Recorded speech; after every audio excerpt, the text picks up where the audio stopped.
እዚህም ድጋሚ ቪዲዮ ልስራ ጆአውሉ ያስፈልጋል ለያንዱ አሁን ኦሬዲ ጀምረዋል። ስለዚህ እንደው ወደፊት ምን አይነት ቪዲዮ እንድሰራ እንደምችል ታውቃለህ? በጣም ይቅርታ አድርጉልኝ ሁላችሁንም፣ እውነት ላስቀይማችሁ ፈልጌ ዛሬ የበላሁት ቁርስ መብላት ፈልጌ አይደለም ልትሉሉ ትችላለህ። በዚህ አይነት ከቀጠልክ ያው እግዚአብሔር እና ሶሻል ሚዲያ በጣም ዴንጀረስ እንደሆነ አወኩኝ በዚች አንድ ወር ውስጥ ምናምን እና ማይ ጉድነስ እንዴት ቻላችሁበት? ኧረ አስባ እኔ የሆነ ኮሜንት ሳይሉ እኮ አንብቤ ወይኔ እንደዚህ ማሰቡት ብዬ ከእንደገና ቪዲዮን የማጠፋበት ጊዜ ሁሉ አለ እና የእናንተ በጣም አድንቄያችኋለሁ። እግዚአብሔር በጣም አስቸጋሪ ነው። አሁን እንደዚህ እኔ ልደት ተሙ እንደው ተኮራርፈን እናውቃለን፣ ግን አንዳንዴ የቀል ብዙ ጊዜ የምንተራረብባቸው አጋጣሚዎች አሉ እና ልደትን ሲታረም እንዴ ልደትን ከፍ ዝቅ አድርገው እንዲህ የሚያስታጥቁት ሰዎች አሉ እና ሳንፈልግ እንዲህ አይነቱ ነገር ተው ነው። እኔ ልደትን የሆነ ነገር ስል በዛው ልክ በጣም የሚከፉ ሰዎች ምናምን እና ሶሻል ሚዲያ በጣም አስቸጋሪ ነው። ልክ ተቆርጦ ሲደርሳቸው አይለውን እኔ እንጃ እንዴት እንደሚረዱት። ከዛ በላይ እኮ ባለቤቱ እዚህ ጋር ተቀምጦ እየተጫወተ ነው የተሳሳቀ ነው ምናምን ነገር፣ ግን ሶሻል ሚዲያ ላይ በጣም አስቸጋሪ ስለሆነ እኛም ሳንፈልገው ተው ነው። እኔ በጣም የሮስት መንፈስ ያስቸግረኛል ውስጤ አቤላ። በጣም ሰዎችን ሮስት የማድረግ ስፒሪት አለና ሰዎችን ሮስት ስላደረግልና ማለት ነው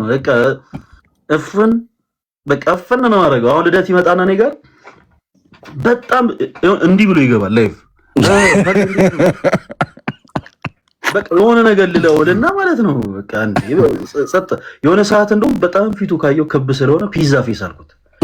በጣም ከባድ ውርጅብኝ ሲሆን የኔን ስጦታና ጸጋዬን ማበረታታት ነበር የሚገባቸው፣ ግን የሮስቱና ሰው ኔጌቲቭ ነው።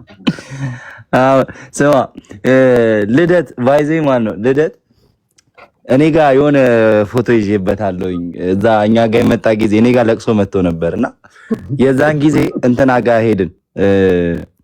ማን ነው ስሟ? ብሌን ዴል ፋሽን ማለት ነው።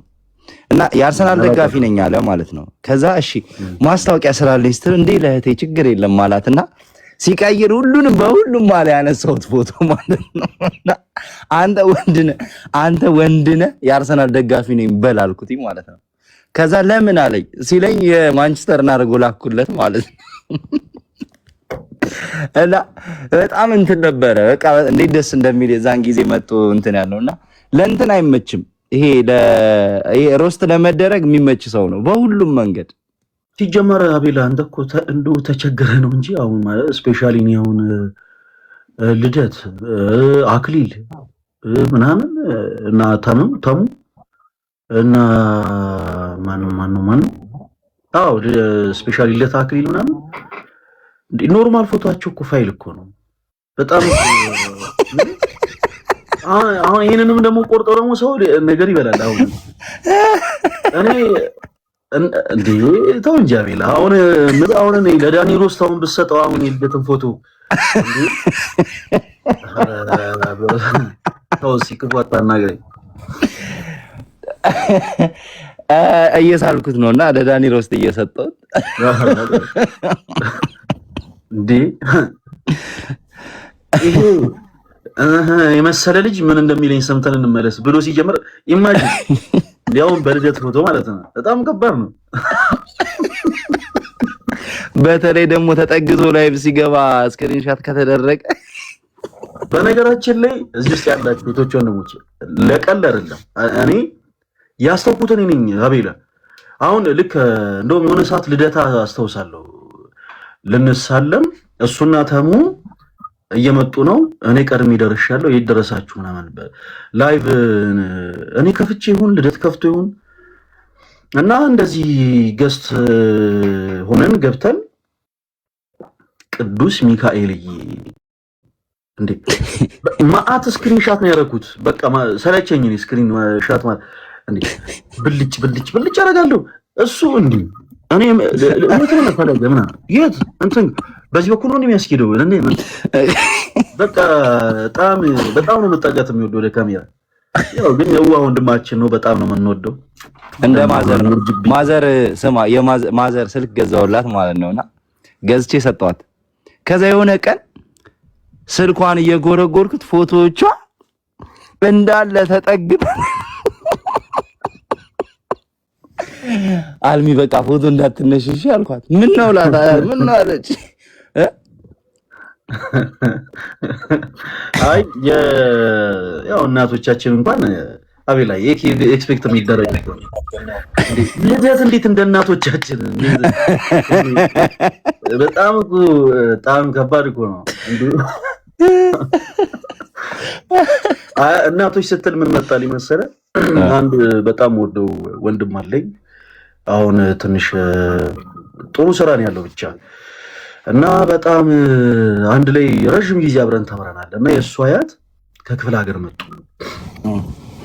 እና ያኔ ዜና የምታነባው ድሮኛ ያኔ በልጅነት እያለን ሄርሜላ ምናምን የምትባል ጋዜጠኛ ኤልሜራ ገብረ ኪዳን እና የእሱ እናት መጥተው ቁጭ አሉ። እንግዲህ ረጅም ጊዜ ክፍለ ሀገር የሚኖሩት ቲቪ አያውቁም ምናምን በቃ ምንም ነገር አያውቁም እና ቁጭ አደረጓቸውና በቃ ሁሉም ይጣደፋል እሳቸውን ለማስተናገድ ምግብ ምናምን እየሰሩ እና የሰዓቱ ዜና ሲደርስ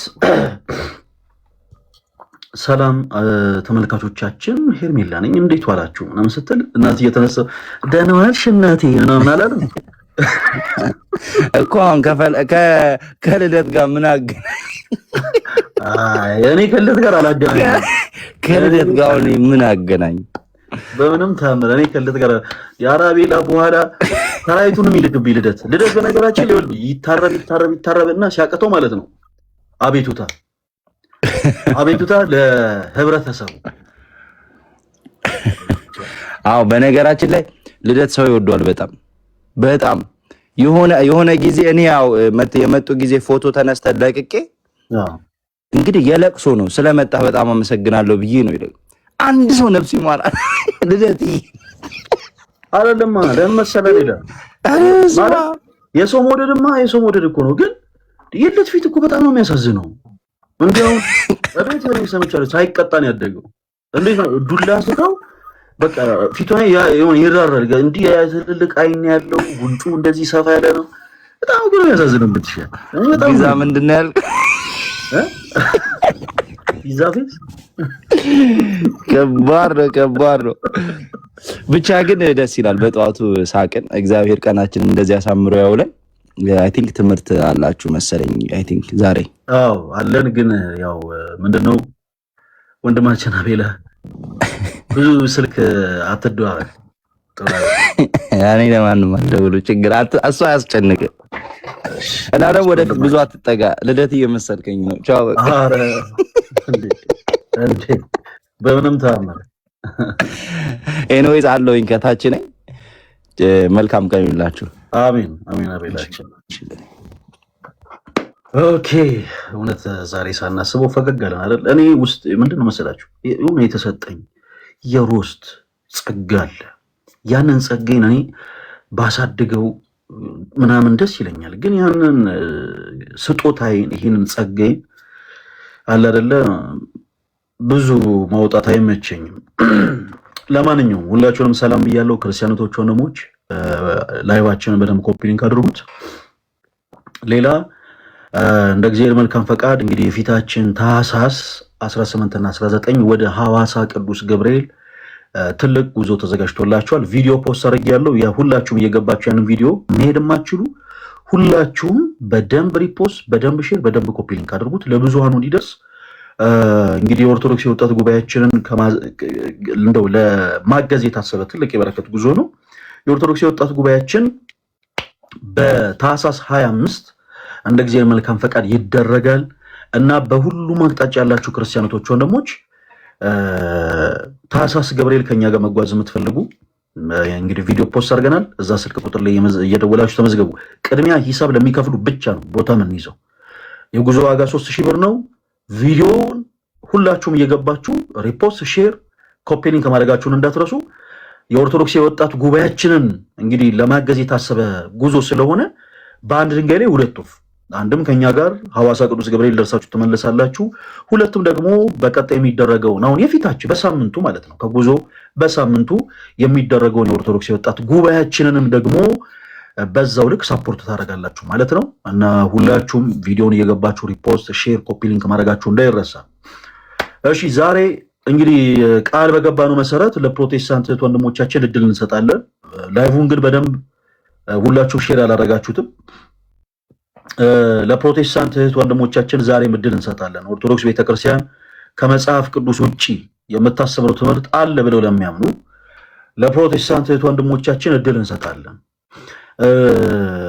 እንግዲህ በክህደት ትምህርቶች ላይ እኛ ክርስቲያኖች ነን፣ የክህደት ትምህርቶችን አናንቆለባበስም። ለምሳሌ ፕሮቴስታንት ወንድሞቻችንን እጅግ በጣም እንወዳቸዋለን። ከኛ በላይ ደግሞ የሞተላቸው ጌታችን ኢየሱስ ክርስቶስ እጅግ በጣም ይወዳቸዋል። ነገር ግን ያሉበትን የሐሰት ትምህርት እጅግ በጣም አብስተን እንጸየፋለን። በትምህርቱን ማለት ነው። እነሱን መጥላት መብት የለንም፣ ትምህርቱን ግን እንጸየፋለን። እና ብዙ ጊዜ በፕሮቴስታንቱ ቤት በጣም የሚዋሹ በጣም የሚካዱ ብዙ ነገሮች አሉ። ለምሳሌ አንድ ሲምፕል ነገር ልንገራችሁ ክርስቲያኖች ወንድሞች፣ ፕሮቴስታንቲዝም አንድ ቤተ እምነት አይደለም። አንድ ቤተ እምነት አይደለም፣ እጅግ በጣም ብዙ ቤተ እምነት ነው። እና ይህ ብዙ ቤተ እምነት የኢትዮጵያ ኦርቶዶክስ ተዋሕዶ ቤተክርስቲያንን ለመጋፈጥ ማለትም ፌስ ለማድረግ አንድ ካውንስል ለማቋቋም ተገዷል። የኢትዮጵያ ወንጌላውያን አብያተ ክርስቲያናት ህብረት ባይዘው ይሄ ካውንስል ምንም ሌላ የሚሰራው ስራ የለም። ይሄ ካውንስል አንድ በመሆኑ በፕሮቴስታንቲዝሙ የሚጠቀመው ነገር ኖሮ ሳይሆን ከኦርቶዶክስ ቤተክርስቲያን ከኦርቶዶክስ አቅጣጫ የሚመጣውን ግን ይሄንን ከባድ የሆነውን ማዕበል እንደው ለመከላከል ያክል አንድ ላይ ሆነው ክሬት ያደረጉት ማህበር ነው።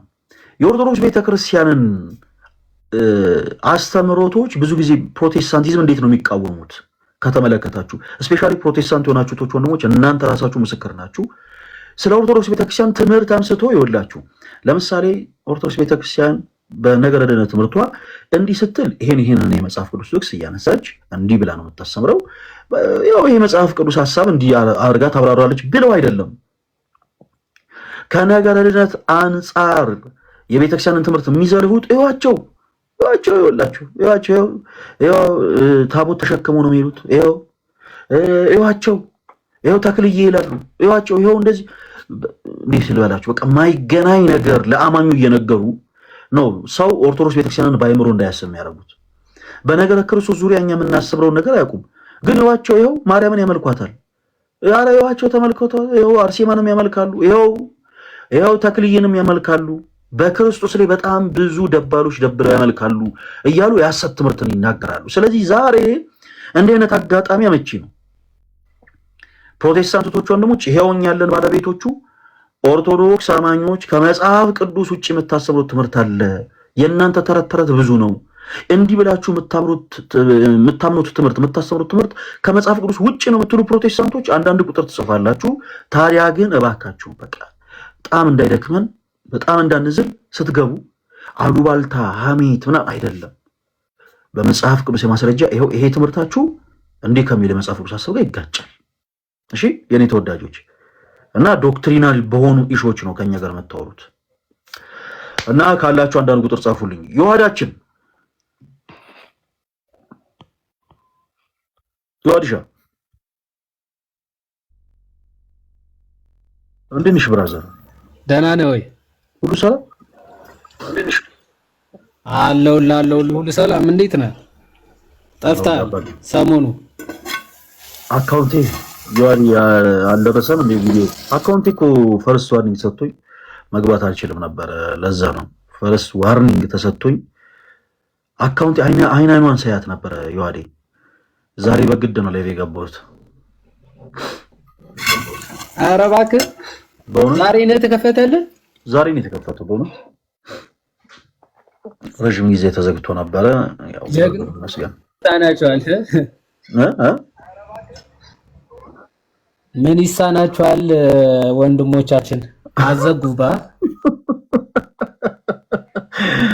ምን ይሳናችኋል? አዘግቶብሃል እንዴ ይዋል?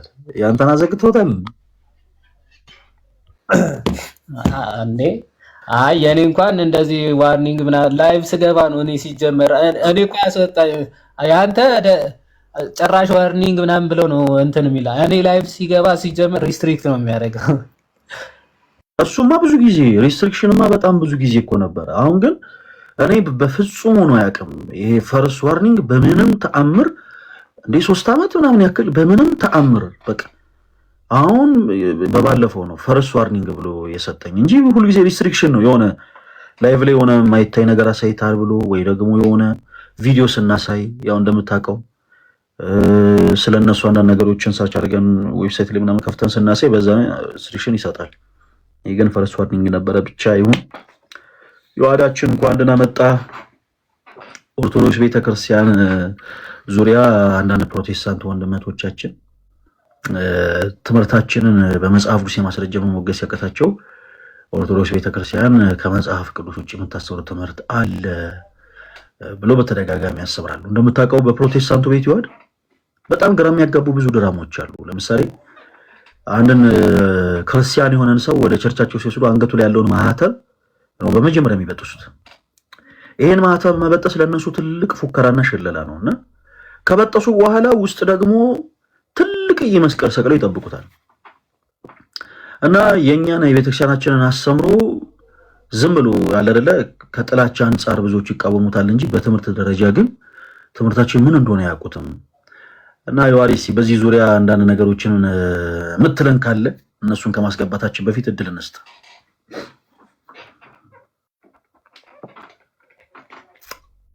ፈለግሻ የተወሰነ ሄድበት እናንተ እኔም የሆነች ስራ ይዣለሁ እስከዛ። እሺ ከዛ እያስገባን እንትን። እሺ መልካም። እሺ ሁላችሁም ዝግጁ ሁኑ። እዚህ ውስጥ ያላችሁ ፕሮቴስታንት እህቶች ወንድሞቻችን፣ እዚህ ውስጥ ያላችሁ ሁላችሁም በመጽሐፍ ቅዱስ የማስረጃ ኦርቶዶክስ ቤተክርስቲያን ይሄ ትምህርቷ እንዲህ ብላችሁ የምታምኑት ትምህርት ከመጽሐፍ ቅዱስ ውጪ ነው ብላችሁ የምታምኑ ከሆነ ገብታችሁ ከኛ ጋር መውይይት ትችላላችሁ። እንደምታውቁት ቤተክርስቲያናችን ሁሉ ነገሯ በጣም ልብ ይማርካል። በጣም ዝማሬያችን በጣም ነው የሰው ልብ የሚመስጠው። እውነቴን ነው የምላችሁ። ለጥምቀት ምናምን አይታችሁ ታውቃላችሁ። በጣም የሌላ ቤተ እምነት አማኝ የሆኑ ሰዎች እየመጡ ያዩናል፣ ቪዲዮ ይቀርጻሉ ምናምን። ለምን መሰላችሁ? ሆነ ኢቭን ዝማሬያችን በራሱ ሰማያዊ ስለሆነ ልባቸው ይመሰጣል። እና እነዚህ ልባቸውን ወደ እውነተኛው መንገድ እየኮበለሉ ያሉ ፕሮቴስታንቶችን አንዳንድ የፕሮቴስታንት አገልጋዮች ልባቸውን እንደምንም ለመጎተት የሚሞክሩት በምንድን ነው? ኦርቶዶክስ የማታስተምራቸውን ትምህርቶች ታስተምራለች በማለት ነው። ከክርስቶስ ውጪ ሌሎች ፍጡራንን ያመልካሉ ይሉናል። ለምሳሌ መቼ፣ እንዴት፣ የት? እግዚአብሔር በሚያውቀው እኛ አምልከን አናውቅም። ከእግዚአብሔር አብ፣ ከእግዚአብሔር ወልድ፣ ከእግዚአብሔር መንፈስ ቅዱስ ውጪ ሌላ አራተኛ ፍጡር አምላክ አድርገን አምልከን አናውቅም። እንደዛ ብለው ግን ያስተምራሉ። እኛ የአምልኮ ስግደትን እኛ ለተክልዬ የአምልኮ ስግደትን ለማርያም ሰግደን አናውቅም፣ ግን ያመልካሉ ይሉናል። ሰው እንዲህ አይነት ጥላቻ ንግግር ከሚሆን ለፕሮቴስታንት ወንድሞቻችን እድል ሰጥተናል። በመጽሐፍ ቅዱስ የማስረጃ ኦርቶዶክስ ቤተክርስቲያን ይሄ ትምህርቷ ከመጽሐፍ ቅዱስ ውጪ ነው የምትሉ ካላችሁ አንዳንድ ቁጥር ጻፉልኝ። እናንተን በፍቅር እናስገባችሁና ታዲያ ገብታችሁ ቅድም እንዳልኳችሁ አሉባልታ ሲባል የሰማችሁትን እናንተ እንዲህ ብላችሁ ታምናላችሁ፣ እንዲህ ብላችሁ ታስተምራላችሁ ምናምን አሉባልታ ሳይሆን በመጽሐፍ ቅዱስ የማስረጃ ፕሊስ። እሺ የኔ ተወዳጆች በመጽሐፍ ቅዱስ የማስረጃ ገብታችሁ በፍቅር ምንም አማርበት ርዕሰ ጉዳይ ስለሆነ ማለት ነው። በፍቅር በመጽሐፍ ቅዱስ የማስረጃ ከኛ ጋር ተወራላችሁ ማለት ነው። ፕሮቴስታንቶች ወንድሞች የሌላ ሰው ስም ከምጽፉ አንዳንድ ቁጥር ጽፋችሁ ራሳችሁ ገብታችሁ በመጽሐፍ ቅዱስ የማስረጃ ይሄ ትምህርታችሁ ከመጽሐፍ ቅዱስ ውጪ ነው። የትኛውም ፕሮቴስታንት በነገራችን ላይ ክህደትን እንትን አይልም። ስለዚህ ያው ይሄ ትምህርት ፍጹም ከመጽሐፍ ቅዱስ ውጪ ነው የሚል ከሆነ ገብቶ በመጽሐፍ ቅዱስ የማስረጃ መሞገት ይችላል። ትዝታውን ጠይቁት ምናምን የምትሉ ሰዎች ኢቭን ትዝታው እኮ ተውት እስቲ፣ ያው ስለ ሰዓት ታሰሩ ነው።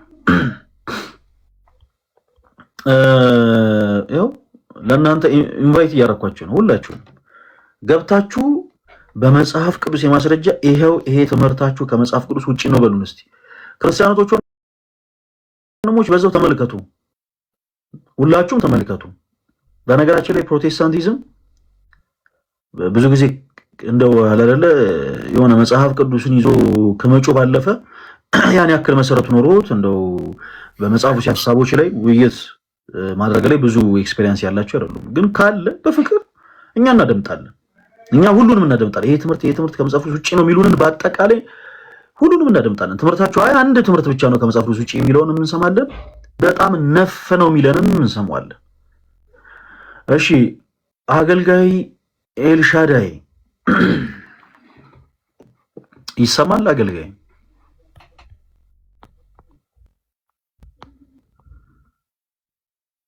ሰላም ለእናንተ። ሰላም አገልጋይ፣ እንዴት ኖት? ሰላም ነው። እንዴት ነህ? እግዚአብሔር ይመስገን። ይሄ ፕሮፋይሉ ላይ ያለው ፎቶ የእርሶ ነው አገልጋይ?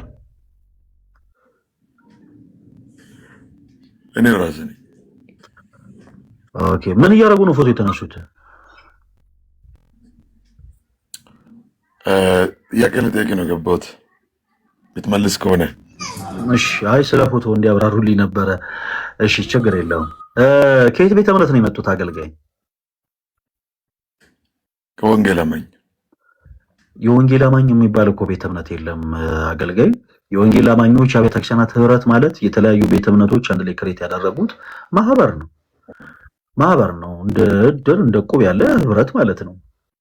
ቤተ እምነቶትን የጠየቅኩት አገልጋይ። እቁብና እድር አይባልም። በመጀመሪያ አይ ነው እኮ አይደለም ያልኩት፣ ህብረት ነው አባባሌ። እድርን ያነሳሁት አገልጋይ፣ አይ በማይሆን አንግል እንዳይረዱኝ ይቅርታ። እድርን ያነሳሁት አገልጋይ ከምን አንፃር ነው መሰሎት? ህብረት፣ ይሄ ሰዎች የሚያደርጉት ህብረት አለ አይደለ? ልክ እንደዛ ደግሞ የተለያዩ ቤተ እምነቶች አንድ ላይ ክሬት ያደረጉት ህብረት ነው። አሁን ለምሳሌ የወንጌል አብያተ ክርስቲያናት ህብረት ነው ስሙ ራሱ እንጂ ቤተ እምነት አይደለም። ከዛ ዌብሳይቱን ገብቶ ቢያዩት አገልጋይ በኢትዮጵያ ወንጌላውያን አብያተ ክርስቲያናት ህብረት ውስጥ ያሉ ደግሞ አባል ቤተ እምነቶች ተብለው 64 ቤተ እምነቶች ተቀምጠዋል። 64 እና የኔም የጠየቅኩት የእርሶን ቤተ እምነት ነው አገልጋይ እንገሩኝ። አይ እንደዛ ማለትና እንደ እቁብ እንደ እድር ማለት ያው እኔ ምሳሌ ያነሳሁት። እኔ አንተ በምን ደረጃ ነው ያለው? ዲያቆን ቄስ ነህ? ያንተ ደረጃ ነው የምጠይቀው ጥያቄ ያንተን ያው በኦርቶዶክስ በመጀመሪያ ቤተ እምነቱን ይንገሩን። እኔ ተራ የሆንኩ ሰው ነኝ፣ ዱርዬ ነኝ እና የሆኑ አንዳንድ የእግዚአብሔር ቃሎች ምናምን ግን መረዳት እፈልጋለሁ። እርሱ አገልጋይ ኖት?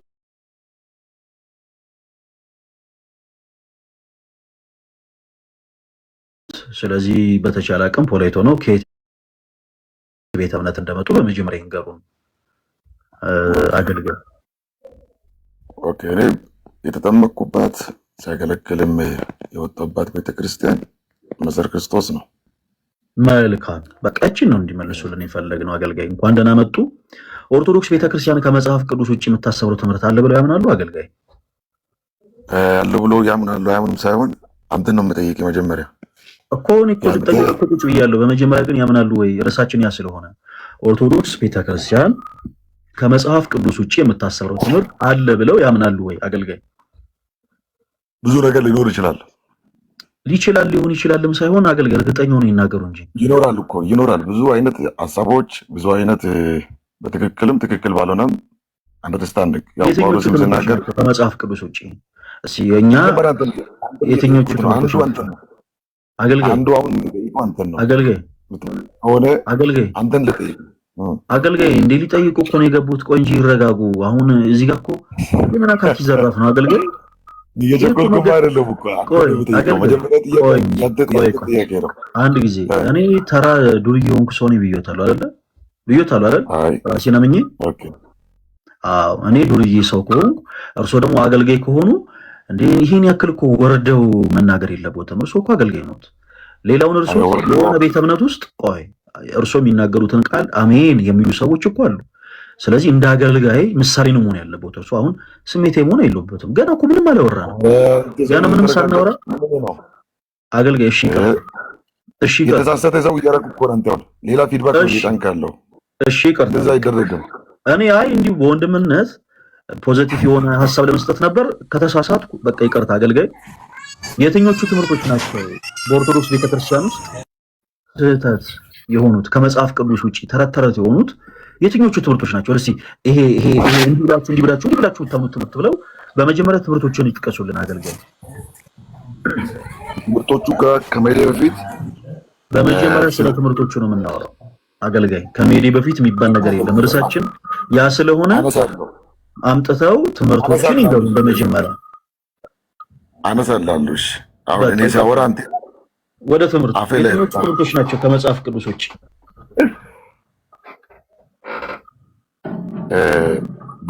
በንግግር ስርዓት የምናወራ ከሆነ አወራለሁ፣ ካልሆነ ተዋለሁ። ችግር የለም አገልጋይ። መታውም መቀጠልም የእርሶ መብት ነው። አሁን እዚህ ጋር እርሶ ስለተናገሩ እኛ የምንጠቀመው ነገር የለም፣ እርሶም ስለቀሩ የምንጎዳው ነገር የለም። አገልጋይ እባክዎት አይውጡ፣ በእናቶት የሆነ ነገር ይበሉ እያልኖት አይደለም አገልጋይ። እድሉን ተጠቅመው ኦርቶዶክስ ቤተክርስቲያን ከመጽሐፍ ቅዱስ ውጭ የምታስተምረው ትምህርት አለ ብለው የሚያምኑ ከሆነ ይሄ ትምህርታችሁ ከመጽሐፍ ቅዱስ ውጭ ነው ብለው ይንገሩን። ካልሆነ ግን ካልገቦት ለሌላ ሰው እድል እንስጥና ከእርሱ የተሻለ ሰው ገብቶ ያወራል።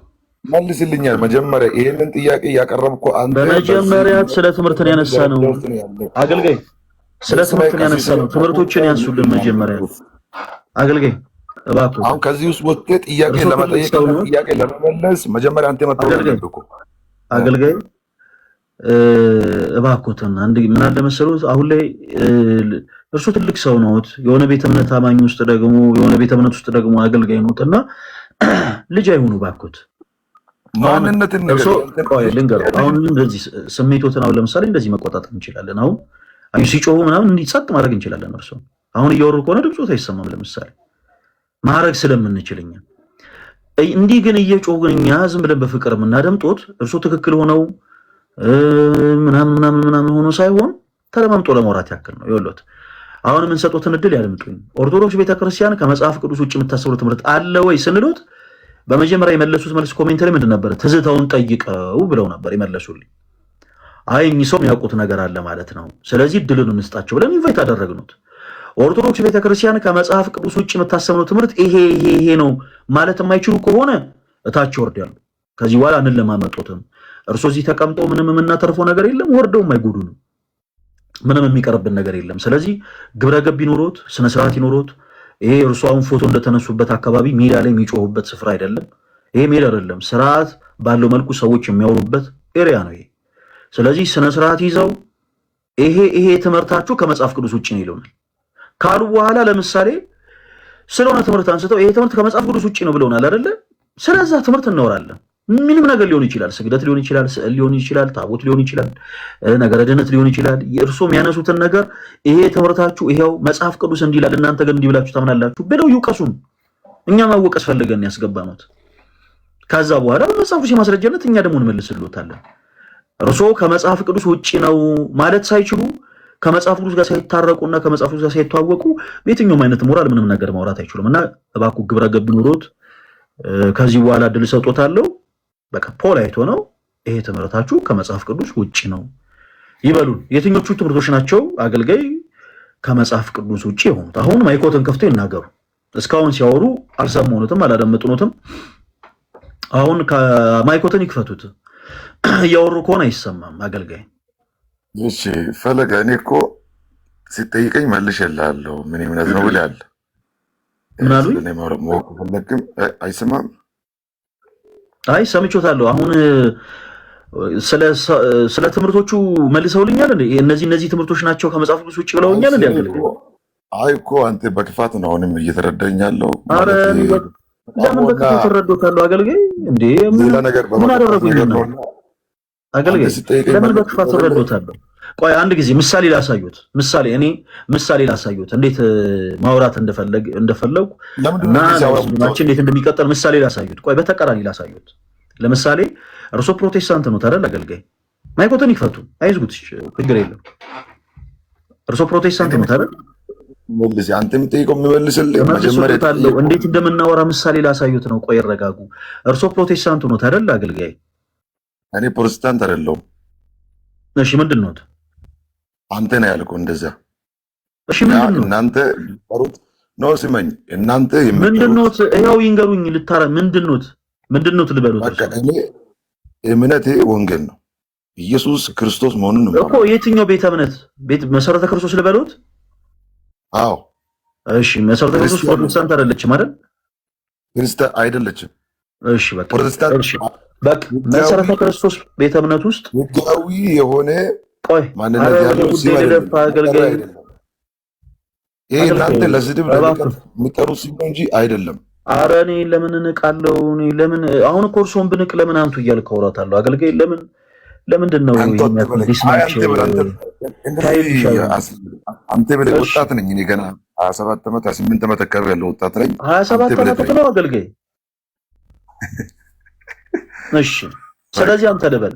አይ ይቅርታ፣ እኔ አሁን ፕሮፋይሉን አይቼ ነው ወደ አንቱ የገባሁት እንጂ 27 ዓመት ከሆነ ይሄው አንተ ላለው። እሺ አገልጋይ ወንድማችን 27 ዓመት ከሆነ ያን ያክል ብዙ ትልቅ ስላልሆን ከአንተ ብለን በመጥራት እንግባባለን። እሺ በእናንተ ቤተ እምነት ውስጥ ሰው ሰራሽ የሆኑ ትምህርቶች አሉ።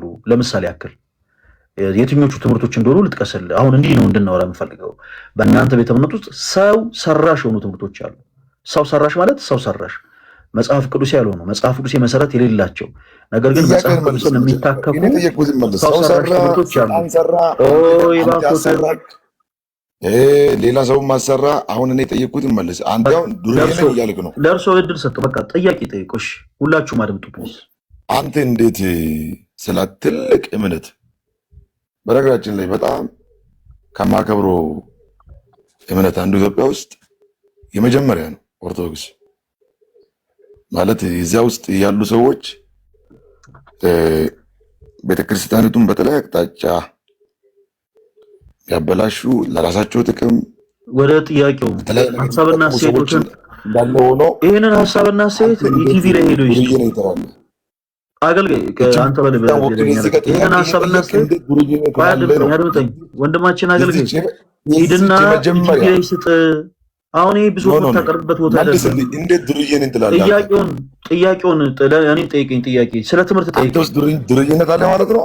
ዱርዬ ሆነ ነው እዚህ ጋር የመጣከው ወይስ እንዴት ዱርዬ ትላለህ አንተ? የዚህ ትልቅ እምነት፣ ትልቅ ሃይማኖት፣ ትልቅ ቤተክርስቲያን አይደለም ለሀገሩ እንኳን ባለውለታ ነች እዚህ ቤተክርስቲያን እንትን ብለህ እንዴት ዱርዬ ነህ? ለምን እንዳልኩ ልንገርህ። በቃ ያው የሚያወራው ልቡ ሞልቶ የተረፈ ልመልስልህ። እኔ ነኝ ጠየቅህ፣ ዱርዬነት አለ ማለት ነው። ልመልስልህ። በቃ ስመልስ ደግሞ አዳምጠኝ። እሺ መልሱ በቃ አዳምጥ። መልሱ ነው። ተረጋጋ። እኛ ክርስቲያን በአንገታችን ማተብ ያሰረን ክርስቲያኖች ይኸውልህ አናስመስል። ይኸውልህ ዱርዬ የሆነ እያንዳንዱ ኦርቶዶክስ የሆነ ወጣት ማተብ በአንገቱ አስሮ ከቤተ ክርስቲያን ቅጥር ሳይጠፋ አዎ እኔ ዱርዬ ነኝ ይላል፣ ራሱ ዝቅ እያደረገ። እንዳንተ አይነት ሰዎች ልክ ራሳቸውን በሚኮፍሱት መልኩ ግን ራሱን አገልጋይ እያለ ግን የዱርዬ ስራ የሚሰራ ሰው ሆኖ ራሱን አገልጋይ ነኝ ራሱን ፕሮፌት ነኝ እያለ ግን አይጮርብርም። ምን ማለት ነው? ክርስቶስን የምንፈራ ማኞች ስለሆነ ክርስቶስን ስለማናተልለው የሆነ ስም ለራሳችን እየሰጠን ራሳችንንም ጌታችን ኢየሱስ ክርስቶስንም አናታልልም። እኛ ኃጢአት ስንሰራ ኃጢአተኞች ነን እንላለን። እኛ ክርስቶስን ስንበድል በደለኞች ነን እንላለን። እኛ ዱርዬ ስንሆን አው ዱርዬ ነን። ኦኬ አናስመስልማ። ለምን መሰለ? ክርስቶስ የገባን ቆይ አሁን በደንብ አድርጌ ልንገር፣ አድምጠኝ። ክርስቶስ የገባን ክርስቲያኖች ነን። ልክ እንደ አንተ አይነት ሰው ሲሆን ግን ኦኬ የምንውልበት ሌላ የምናደርገው ነገር ሌላ ሆኖ ሳለ ራሳችንን አይ ፕሮፌት ነን፣ የእግዚአብሔር ነብይ ነን፣ አይ አገልጋይ ነን እያልን ግን አንሰክስም። ባጭሩ እንደዚህ የምንለው ራሳችንን ዝቅ ስለምናደርገ ክርስቶስን ከፍ ስለምናደርገ ነው። ባጭሩ አስመሳዮች አይደለንም። ሁላችሁም ኮሜንት ላይ አስመሳዮች አይደለንም እያላችሁ ጻፉላችሁ። ወንድማችን ከዚህ በኋላ እድል የምንሰጥ ቆይ ሌላ ነገር ማስተማር ቢያቀተንማ እንዳንተ አይነቱን ሰው ግብረ ገብ ማስተማር አያቀተንም። 10 ጊዜ ብትከፍቱ ማይተን 10 ጊዜ ሚዩት ነው የሚሆነው። ምንም ስታወራ ማንም አይሰማም። እኔ የማወራው ግን ወድርክም ጠላም ታደምጠኛለህ። ስለዚህ ተረጋጋሺ ወንድማችን አገልጋይ። ከዚህ በኋላ እድል የምንሰጥ በትምህርታዊ ሐሳቦች ላይ ዙሪያ ብቻ ነው። ከዚህ በኋላ ኦርቶዶክስ ቤተክርስቲያን ጥያቄ አለኝ ብለህ ረጅም ሰዓት ስትለጠጥ ቆየህ። ጥያቄ ምንድነው በትምህርቱ ዙሪያ ስንል እንዴት ኦርቶዶክስ ቤተክርስቲያን ውስጥ ዱርዬ ምናምን ብለህ ሐሳብ አነሳ። መለስኩልህ። በሚገባ ቋንቋ በደንብ አድርጌ መልሼልሃለሁ። አይ ቲንክ ለአንተ በሚገባ ቋንቋ ከዚህ በኋላ ትምህርት ነክ የሆኑ ጉዳዮች ላይ ብቻ ነው የምናወራው። ኦርቶዶክስ ቤተክርስቲያን ከመጽሐፍ ቅዱስ ውጭ የምታስተምር ትምህርት አለ። ትምህርቱም ይሄ ነው ብለህ ማታነሳ ከሆነ ወዝን ሰከንድ ነው ታች ማስወረድ። ማይክን ክፈት፣ ሐሳብ አስተያየት ምናምን ራሱ ብትሰጥ ማይክን ስትከፍት ስትጀምር እኔ ቅድም ለማለት የፈለኩት ምናምን ብትል ወንድማችን አገልጋይ እታች ነው የምናስወርድ። እሺ ስለ ትምህርት የምታወራ ከሆነ ግን 24 ሰዓት ልናደምጥ ፈቃደኛ ነን። ማይክን ትከፍታለህ። ኦርቶዶክስ ቤተክርስቲያን ይሄ ትምህርቷ ከመጽሐፍ ቅዱስ ውጭ ነው የምትለው ነገር ካለ እናደምጣለን። ማይክን ክፈተው፣ እድልን ተጠቀምበት። እያወራ ከሆነ አይሰማም። ማይክን ክፈተው። አንዳንዶቻችሁ ትገርቡና ማይካችሁ ዘግቶም እያወራችሁ ስለሆነ አሁን እያወራ ይሆናል ጀለስ ማይኩን እስከው ማይከፍተው እያወራ እየጮኸ ስለሆነ እኛ ነው ያደምጠን። ጌታ ኢየሱስ የማይክ ምልክቷን ነካትና ክፈተት። ወንድማችን እያወራ ከሆነ እየሰማን አይደለም።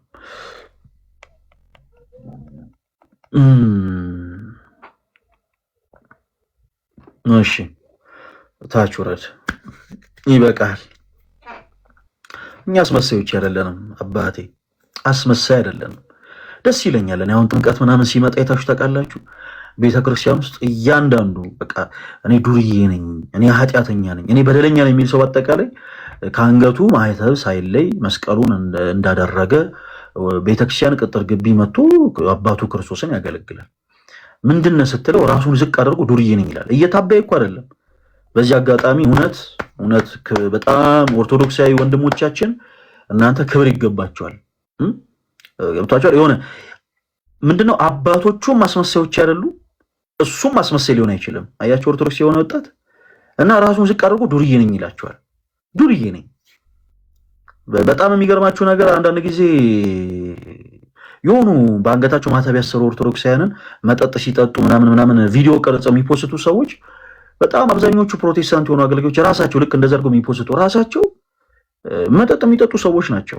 አሁን ስለነሱ ገሌ እንደዚህ ያደርጋል ገሌ እንደዚህ ያደርጋል ሳይሆን ኦርቶዶክስ የሆነውን አማኝ ግን ዱርዬ ነው ለማለት ብሌም ለማድረግ ግን ፎቶ አንስተው ይፖስታሉ። ያንተን ማን ይናገርልህ? ያንተን ማን ይሆነቅልህ? በሁለቱ ግለሰቦች መካከል ያለው ልዩነት ምንድነው? ይሄኛው አስመሳይ ነው፣ የሆነ ካራክተር ለብሶ የመጣ ነው። ኦርቶዶክስ የሆነ ወጣት ግን ራሱን በትትና ዝቅ የሚያደርግ ሰው ነው። አስመሳይ አይደለም። በቃ ያደረገውን ኧረ እኔ እንደዚህ አይነት ሰው ነኝ፣ ጫትም እየቃመም ቢሆን ማለት ነው። ኧረ እኔ ሱሰኛ ነኝ፣ እኔ ጫት ምቅም ሰው ነኝ፣ እንዴት የእግዚአብሔርን ቃል እጠራለሁ? እንዲህ ነው የሚላችሁ። በጣም ትሁት ስለሆነ ማለት ነው። አስመሳይ አይደለም። በአፉ ጫት ይዞ አይ የምች መድኃኒት ነው እያለ ግን አይታበይም። እና አስመሳይ ስላልሆናችሁ ኦርቶዶክሳዊ ወጣት ወንድሞቻችን ክብር ይገባቸዋል። እሺ ወደፊት ሙቭ እናደርግ። ኦርቶዶክስ ቤተክርስቲያን ከመጽሐፍ ቅዱስ ውጭ የምታስተምረው ትምህርት አለ ብላችሁ የምታምኑ ፕሮቴስታንቶች ወንድሞች አንዳንድ ቁጥር ጻፉልኝ፣ እድል እሰጣችኋለሁ። ፕሊስ እንደዚህ አሁን እንደገባው ወንድማችን 27 ዓመቴ ነው እንዳለ ወንድማችን እባካችሁን ወሬ ምናምን እንዳይሆን ትምህርት አንስተን እናውራ። እሺ ትምህርት አንስተን እናውራ። ኦርቶዶክስ ቤተክርስቲያን ይሄ ትምህርቷ ከመጽሐፍ ቅዱስ ውጪ ነው እሚል ሰው ካለ አንድ ቁጥር ይጻፍልኝ፣ በፍቅር እናስገባዋለን። ከዛስ በመጽሐፍ ቅዱስ የማስረጃ ይሄ ትምህርታችሁ ከመጽሐፍ ቅዱስ ውጪ ነው፣ ምንም አይነት መጽሐፍ ቅዱስ የመሰረት የላችሁም ይበላል። እንግዲህ 1000 ሰው በላይ አለ። ለሁሉም እድል ሰጠናል።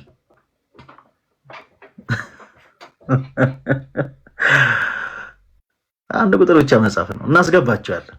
የኔ ተወዳጆች በጣም ነው የምንወዳችሁ ፕሮቴስታንቶች ወንድሞቻችን ሁላችሁንም አንድ ቁጥር ጻፉልን።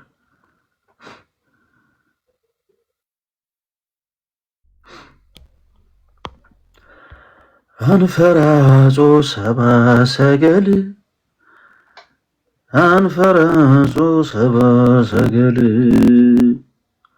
በዚህ አጋጣሚ አዲስ ፖስት ያደረኩት ቪዲዮ አለ። ሁላችሁም እየገባችሁ ያን ቪዲዮ በደንብ ሪፖስት አድርጉ፣ በደንብ ሼር አድርጉት፣ በደንብ ኮፒ ሊንክ አድርጉት። ክርስቲያኖቶች ወንድሞቻችን ወደ ሐዋሳ ቅዱስ ገብርኤል ታኅሳስ 18 እና 19 የበረከት ጉዞ ተዘጋጅቷል። ያ የተዘጋጀ የበረከት ጉዞ ከፊታችን በሳምንቱ በ25 የምናደርገውን የኦርቶዶክስ የወጣት ጉባኤ ሰፖርት ለማድረግ የታሰበ ነው። የጉዞ ዋጋ 3000 ብር የሚሆነው ለዛ ነው። ስለዚህ ሁላችሁም መጓዝ የምትችሉ ቪዲዮ ላይ በተቀመጡ ስልክ ቁጥሮች ገብታችሁ እንድትደውሉ በልዑል እግዚአብሔር ስም ጠይቃለን። ሌላው ሁላችሁ እዚህ ውስጥ ያላችሁ ሁላችሁ ቪዲዮን እየገባችሁ በደንብ ኮፒ ሊንክ፣ በደንብ ሪፖስት፣ በደንብ ሼር አድርጉት። ምክንያቱም ጉባኤያችንን እንደው ለማገዝ የታቀደ ጉዞ ስለሆነ ማለት ነው። እሺ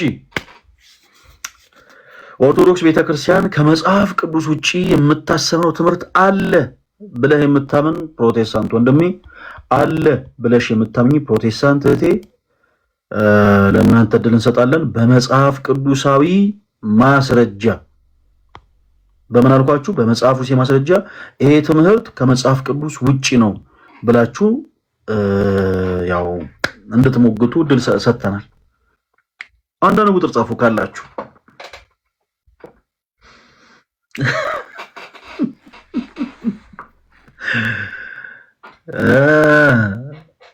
ዛሬ እየተያየን ነው የምንቀመጠው። ዛሬ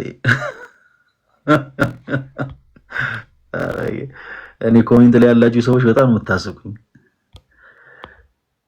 ኦኬ ሁላችሁም በደንብ ኮፒ ሊንክ አድርጉ። እሺ ሁላችሁ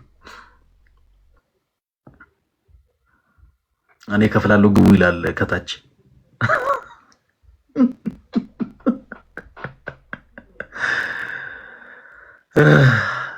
ኦርቶዶክስ ቤተክርስቲያን ይሄ ትምህርቷ አንድ ትምህርት ይሄ ትምህርት ከመጽሐፍ ቅዱስ ውጪ ነው የሚል ፕሮቴስታንት አማኝ ካለ በፍቅር እናደምጠዋለን።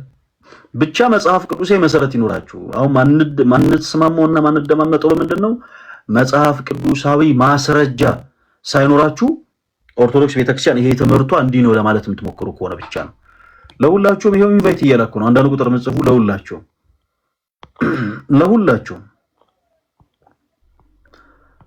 ፕሮቴስታንቶች ወንድሞች ለሁላችሁም ያው አንዳንድ ቁጥር ለምጽፉ ኢንቫይት እያላኩኝ ነው። ገብታችሁ መሞገት ነው።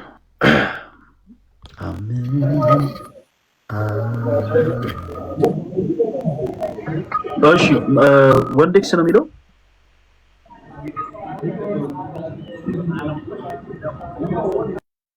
ሃሎ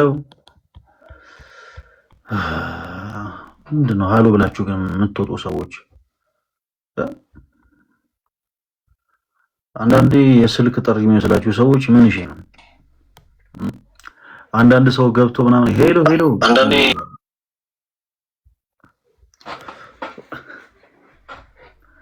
ኧረ ተው፣ ኮሜንት ላይ እንደዚህ አይነት ነገር አትጻፉ ፕሊዝ። ኮሜንት ላይ እንደዚህ አይነት ነገር አትጻፉ እባካችሁ። ኦርቶዶክስ ቤተክርስቲያን የትምህርቷ ከመጽሐፍ ቅዱስ ውጪ ነው ብላችሁ የምታምኑ ሁላችሁም ፕሮቴስታንቶች ወንድሞች አንዳንድ ቁጥር ጻፉ፣ አስገባችኋለሁ። ፕሮቴስታንት ነን ብላችሁ አንድ ቁጥር ጽፋችሁ ፕሮቴስታንት ያልሆናችሁ ሰዎች ካላችሁ ታች ነው ማስወረደው። እሺ ማን ነው የሚለው? ጉጫማ ማን ነው የሚለው? እስቲ ማይክ ምልክቱ ምንድነው? ማይኩን ክፈቱት እስቲ። ሰላም ፈለገ። ሰላምታችን እንዴት አለሽ? ማንን በርስምሽን? ሚካኤል ድረስ ዛሬማ በመንፈስ ነው።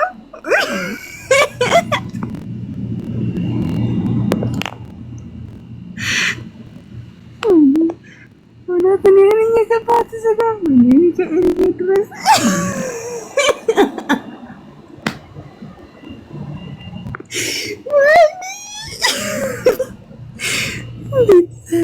ፈለገ። እውነት እኔ ነኝ ወይስ መንፈስ ይዞኝ ነው?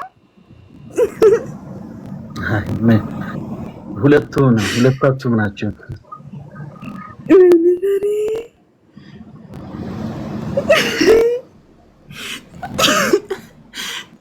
አልቻልኩም። ቆይ ደረጋጋ፣ ይቅርታ አድርጉልኝ።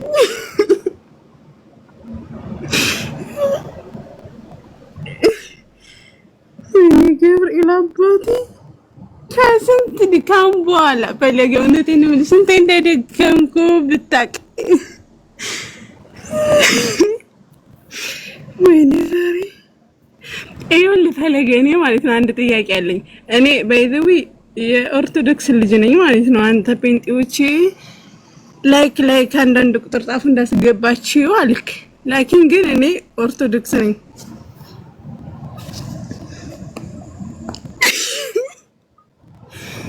እሺ በቃ ወገኖች ማለት ነው። እንትን ይቅርታ አድርጉልኝና ስክሪንሻት አድርጉልኝ ይሄን ጥያቄ ስጠይቅ፣ ምክንያቱም ከብዙ ሰው ጋራ የተከራከርኩበት ከብዙ ሰው ጋር የደከምኩበት ነው። ካላስቸገርኳችሁ ላይ ስክሪንሻት አድርጉልኝና በሚዲያ ማለት ነው እንዲለቀቅ አድርጉልኝ በእናታችሁ።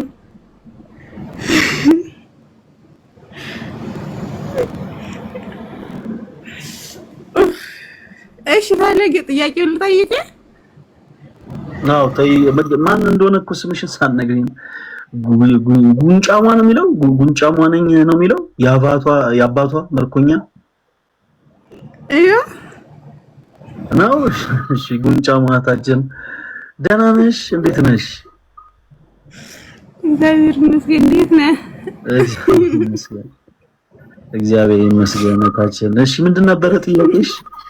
ስክሪንሻት አድርጉላት። ይኸውላችሁ በነገራችን ላይ እኔ ስልኬ ስክሪንሻት ማድረግ አይችልም። ቆይ በዚህኛው ስልኬ ስክሪንሻት ላድርግ። ምክንያቱም ስጠይቅ እኔ ለሰውዬው ወስጄ ወይም ደግሞ ሚዲያ ላይ ተለቆ እንዲያየው እፈልጋለሁ። ገባችሁ? ቆይ ምን መሰለ ጥያቄ ፈለገ፣ በነገራችን ላይ ማለት ነው እኔ ብዙ ጊዜ ይሄ ነገር በኦርቶዶክስ ልጆች ላይ ጥያቄ ስለሚነሳብንና አረብ ሀገር ያለን እህቶች ወይም ደግሞ እኛ የገጠር ልጆች አያውቁም ብለው ብዙ ሰዎች ስለሚያፌዙብን ነው። ገባ? ይሄን ጥያቄ የምጠይቀው ማለት ነው ከይቅርታ ጋር ምን መሰለህ ጥያቄው ኦርቶዶክሳውያን ህፃናቶች እኛ ስንወለድ ሳለን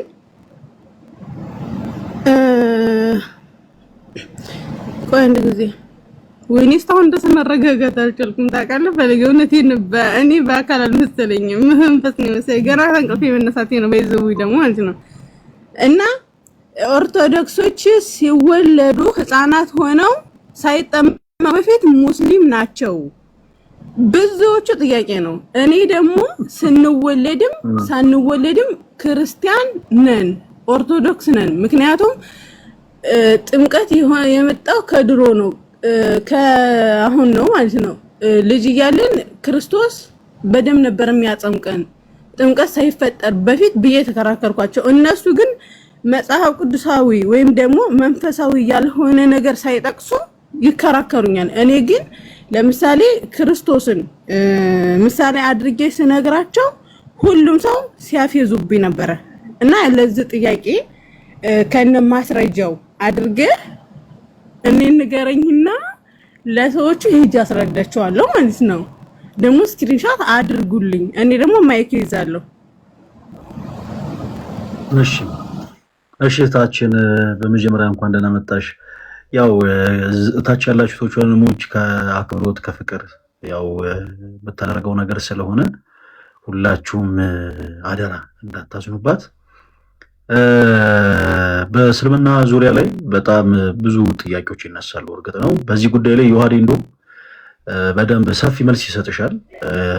ነገር ግን ያው እኛም በተወሰነ መልኩ ሐሳቡን ጠቅላላ አድርገን ያው የዛን ያክል ጥልቅ የሆነ ጉዳይ ስላልሆነ ጠቅላላ አድርገን እንነግርሻለን። በመጀመሪያ ደረጃ በእስልምናው አካባቢ ከሚቀለዱ ቀልዶች ውስጥ አንዱ ይሄ ነው። ይሄ ሁሉም ሰው ገና በእናቱ ማፀን እያለ ሙስሊም ነበር ምናምን።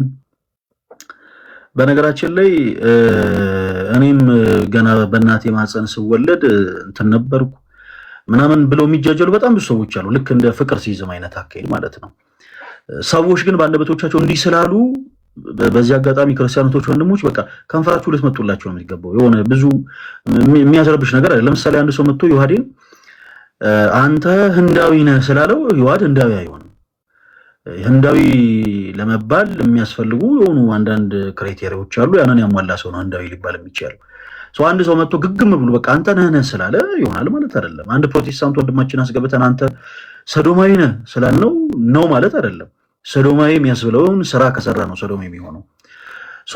ጥምቀት የእግዚአብሔርን ልጅነት ለማግኘት የምንጠመቀው ጥምቀት ነው እንጂ ይሄ እስልምና ይሄ ክርስትና ምናምን ተብሎ ይሄ እንትን ውስጥ የሚገባበት ነገር አለ። ባጭሩ ኢንጀነራል ለመረዳት ያክል ጥያቄው ቀልድ ነው፣ እንደ ቀልድ ያዙት። ስለ ጥምቀት ስናነሳ ግን ከአንድ ክርስቲያን ቤተሰብ የተወለደ ህፃን ኦልሬዲ የክርስቲያን ቤተሰብ ስለሆነ ሀብተ ወልድናን ስመ ክርስቲያን እንዲያገኝ ቤተሰቦቹ በልጅነቱ እንዲጠመቅ ያደርጉታል። የሌላ ቤተ እምነት አማኝ ስለነበረ ኦኬ፣ ሙስሊም ስለነበረ፣ ፕሮቴስታንት ስለነበረ፣ ካቶሊክ ስለነበረ፣ የቡዳ እምነት ተከታይ ስለነበረ፣ በእናቱ ማህፀን ውስጥ የሂንዱ እምነት ተከታይ ስለነበረ አይደለም የሚያጠምቁት። ክርስቲያን ስለሆኑ ኦኬ፣ የተወለደ ያ ልጅ በክርስቲያን ቤተሰብ ስለሆነ ክርስቲያን ስለሆኑ እነሱ የቀመሱትን ያንን ድህነት ልጃቸውም እንዲያገኝ ሀብተ ወልድናን ስመ ክርስቲያንን እንዲያገኝ ያደርጉታል። ባጭሩ ምሳሌ ልስጣችሁ። ለምሳሌ ህፃን ልጃችሁ ገና አፉን ያልፈታ ህፃን ልጃችሁ ቢታመም ወላጆች ምንድን ነው የምታደርጉት? የትኛውም ቤተ እምነት አማኝ እምነት ተከታይ ብትሆኑ ፕሮቴስታንት ሁኑ ዋቴቨር ኢት የትኛውም እምነት ተከታይ ሆናችሁ ህፃን ልጃችሁ በአፉ መናገር የማይችል ልጅ፣ ምንም አይነት ጥያቄ መመለስ የማይችል ልጅ ሲታመም የሚያለቅስ ብቻ ነው የሆነ ልጅ እንደዚህ አይነት ሁኔታ ላይ ያለን ህፃን ልጅ ቢታመም ምንድን ነው የምታደርጉት? ፈቃዱን ሳትጠይቁ ወደ ሆስፒታል ነው የምትወስዱት፣ ወደ ህክምና ቦታ ነው የምትወስዱት። ወላጆች የልጆቻቸውን ፈቃድ ሳይጠይቁ ህክምና ቦታ ድረስ ይዟቸው የሚሄዱት ለምንድን ነው? እነሱ በጤንነት ይሄን አመት ሁሉ የአመት ጊዜ እንዳሳለፉ ያንን ያክል አመት እንደኖሩ ሁላ ልጆቻቸውም ጤናን አግኝተው እንዲኖሩ ስለሚፈልጉ ወደ ህክምና ቦታ ይዟቸው ይሄዳሉ።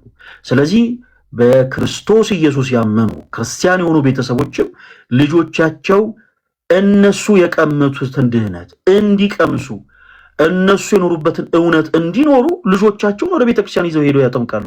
ከዛ ውጭ ግን የሂንዱ እምነት ተከታይ ስለነበረ ነው፣ የቡዳ እምነት ተከታይ ስለነበረ ነው፣ የሽንቶይዝም እምነት ተከታይ ስለነበረ ምናምን የሚባል ቀልድ ግን የለም። ይሄ ጀስት በቃ ለመጀመሪያ ያክል እንደዚህ አይነት ቀልድ ከቀለዱ እናንተ ቁም ነገረኛ ሆናችሁ መልሱላቸው። አይ ግግም ብለው በቃ ነው ካሉ ግን በቃ ይሄ ራስን በራስ ከማስደሰት የማይተናነስ ሀሳብ ነው። ጀስት በቃ ፈገግ ብላችሁ ከፈራችሁ መጣችሁ መሄድ ነው። ባጭሩ ግን እኛ ግን የምናስጠምቀው ወይ ሰው የሌላ እምነት ተከታይ ስለነበረ ነው ወይ? በፍጹም እንደዛ የሚባል ነገር የለም። እንደዛ የሚባል ነገር የለም። ስለዚህ አንድ ህፃን ወደ ቤተክርስቲያን ሄዶ ጥምቀትን የሚጠመቀው ቅድም እንዳልኳችሁ ለምንድን ነው? የክርስቲያን ቤተሰብ ውስጥ የተወለደ ህፃን ልጅ ስለሆነ ነው። ከክርስትና ቤተሰብ ውጭ የክርስትና እምነት ተከታይ ካልሆኑ ሰዎች ውጭ የተወለዱ ሰዎች ካደጉ በኋላ ነው ወደ ክርስትና እንዲመጡ ወንጌልን ሰብከን የምንመልሳቸው። ለምን? እነሱ ቤተሰቦቻቸውም ጭምር ከክርስትና ርቀው በምንፍቅና ውስጥ የቆዩ ስለነበሩ፣ ስለዚህ ለነዛ ሰዎች ወንጌልን ሰብከን በክርስቶስ አምነው እንዲጠመቁ እናደርጋለን ማለት ነው። ሰው ከዛ አንግል እንደተረዱት ነው። ዮሐዴ አይ ቲንክ ከዛም አንግል የሚነሱትን ሀሳቦች አንተ ሞር ስለምትረዳቸው በደንብ ለእህታችን እንድትመልስላት ለአንተ ድሉ ልስጥ። አለ ዮሐዴ አለው ፈለገ ይሰማል? ድምጼ ይሰማል? ያ ኦኬ እሺ፣ ቃል ታሰማልን። ኦልሬዲ መልሰዋል። በክርስትና ያለው ትንሽ ብቻ ሀሳብ ለመስጠት አክቹአሊ በጣም የሚያስቅ ነው የሚሆነው። ማለት አንድ ሰው ሙስሊም ወይም ክርስቲያን ምናምን ለማለት ቢያንስ ክርስቲያን ለማለት እኛ የምናመጣው ወይም ክራይቴሪያዎች አሉ። ሙስሊም ለመባል ደግሞ በጣም ከባዱ ክራይቴሪያ ምን ማለት ነው? እስከ ጅምሩ ሰረንደር ማለት ነው፣ መገዛት መቻል ማለት ነው ብለው ነው የሚተረጉሙት ራሱ ማለት ነው። አንድ ህፃን ልጅ ገና ሲወለድ መገዛት ምናምን አያውቅም አይችልምም። ኦኬ ሲጀመር ከስሙ ትርጉም ራሱ ስንመጣ ማለት ነው በግድ ለፈጣሪ መገዛት ፕላስ ደግሞ የሆነ በቀን 5 ጊዜ የሚሰግዱት አላ እሱ መስገድ የማይችል እና ደግሞ አላህ አንድ ነው። ከዛ ደግሞ መሐመድ መልእክተኛ ነው ያላለ ሰው ሙስሊም አይደለም በሙስሊሞች ሐሳብ ማለት። አንድ ህፃን ልጅ እንደዚህ ብሎ ኮንፌስ ሊያደርግ አይችልም በህፃንነቱ ማለት ከመጀመሩ ዝም ብለን ጀነራሊ ስንመለከት ማለት ነው። እንትኑ ፈለገ ማይክ ክፍት ነው። ከመጀመሪያ የቃሉ ትርጉም ይዘህ ራሱ አንድ ህፃን ልጅ እንዲህ ብሎ ኮንፌስ ሊያደርግ አይችልም ማለት ነው። ህፃን ሙስሊም ሊሆን አይችልም። ሲቀጥል በእስልምና ራሱ አንድ ህፃን ይሄ ፕሪደስቲኔሽን የሚባል ትምህርት አላቸው። መጀመሪያ የእስልምናው የክርስትናውን ከማየታችን በፊት ብዬ ፕሪደስቲኔሽን የሚባል ትምህርት አላቸው፣ ወይም ደግሞ ቀደር የሚባል ትምህርት አላቸው። አንድ ህፃን ልጅ በተፈጥሮ ክርስቲያን ሆኖ ራሱ ሊወለድ ይችላል በእስልምና አስተምሮ ማስረጃ አለ። እሱ አሳያችኋለሁ።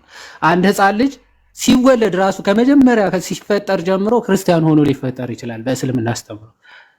ኦኬ ሶ ክርስቲያን ሆኖ ሊፈጠር ይችላል ወይም ደግሞ አማኝም ሆኖ ሊፈጠር ይችላል። ከሙስሊም ቤተሰብ የተወለደ አንድ ህፃን ልጅ ባይዘው ካፊር ሆኖ ወይም ደግሞ ክርስቲያን ሆኖ የተወለደ ካፊር ማለት ከእስልምና ውጪ ሆኖ የተወለደ አለ በሐዲሳቸው ማለት ነው። እና በቁርአናቸው በምዕራፍ 18 ላይ ነው የምታገኙት። ይሄ አልኸድር የሚባል አንድ ነብይ ያላቸው አንድ ህፃን ልጅ ገና በህፃንነቱ ይገድለዋል።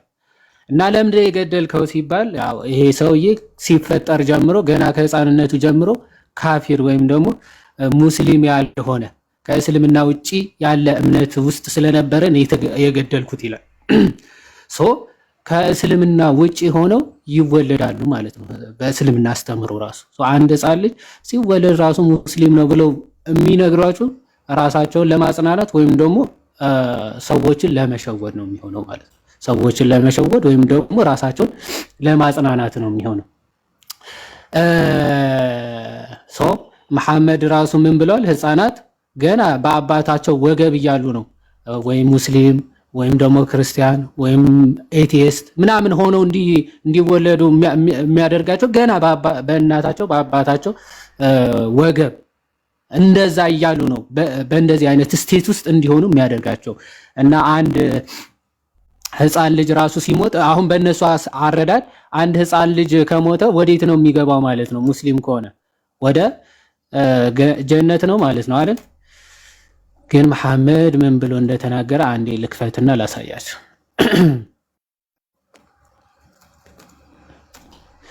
እሺ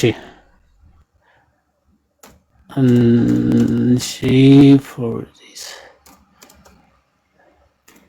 እሺ ከዛ በኋላ ቀጥታ የክርስትናውን ደግሞ ምንድነው ለምንድነው ህፃናት የምናጠምቀው የሚለውን እናያለን። ኦኬ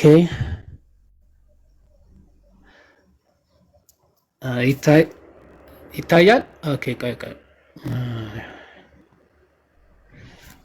ይታያችኋል? ቆይ አንዴ ዙም ላድርገው መሰለኝ። ዙም ኦኬ በጣም ሄደ። እሺ አይ ቲንክ ይታያችኋል ብዬ አስባለሁ። ተመልከቱ። አውተንቲክ የሆነ ሐዲስ ነው። ሳሂህ ሙስሊም 2662 ቢ ይላል እና ምን ይላል መሰላችሁ? አይሻ the mother of the believers አይሻ ማለት የመሐመድ ሚስት ነች እና የሙስሊሞች ሁሉ እናት ተብላ ትጠራለች። እና reported that a child died and I said ትላለች። አንድ ህፃን ልጅ ሞተ። ከሙስሊም ወገን የሆነ የሙስሊሞች ወገን የሆነ አንድ ህፃን child ይታያችኋል ሞተ። ዘን ይሄ ህፃን ከሞተ በኋላ ምን ይላል? there is happiness for this child who is a bird from among the birds of paradise አለች። ከዛ እቺ አይሻ የተባለች መሐመድ ሚስት ምን ትላለች? ህፃንማ በቃ ታድሎ በቃ ገነት ነው የሚገባ ማለት ነው እድለኛ ነው ብላ ትናገራለች ማለት ነው አይሻ። ኦኬ ዜር አፖን ከዛ በኋላ ኦኬ እንደውም ቆይ ምክንያቱ ኃጢአት ምንም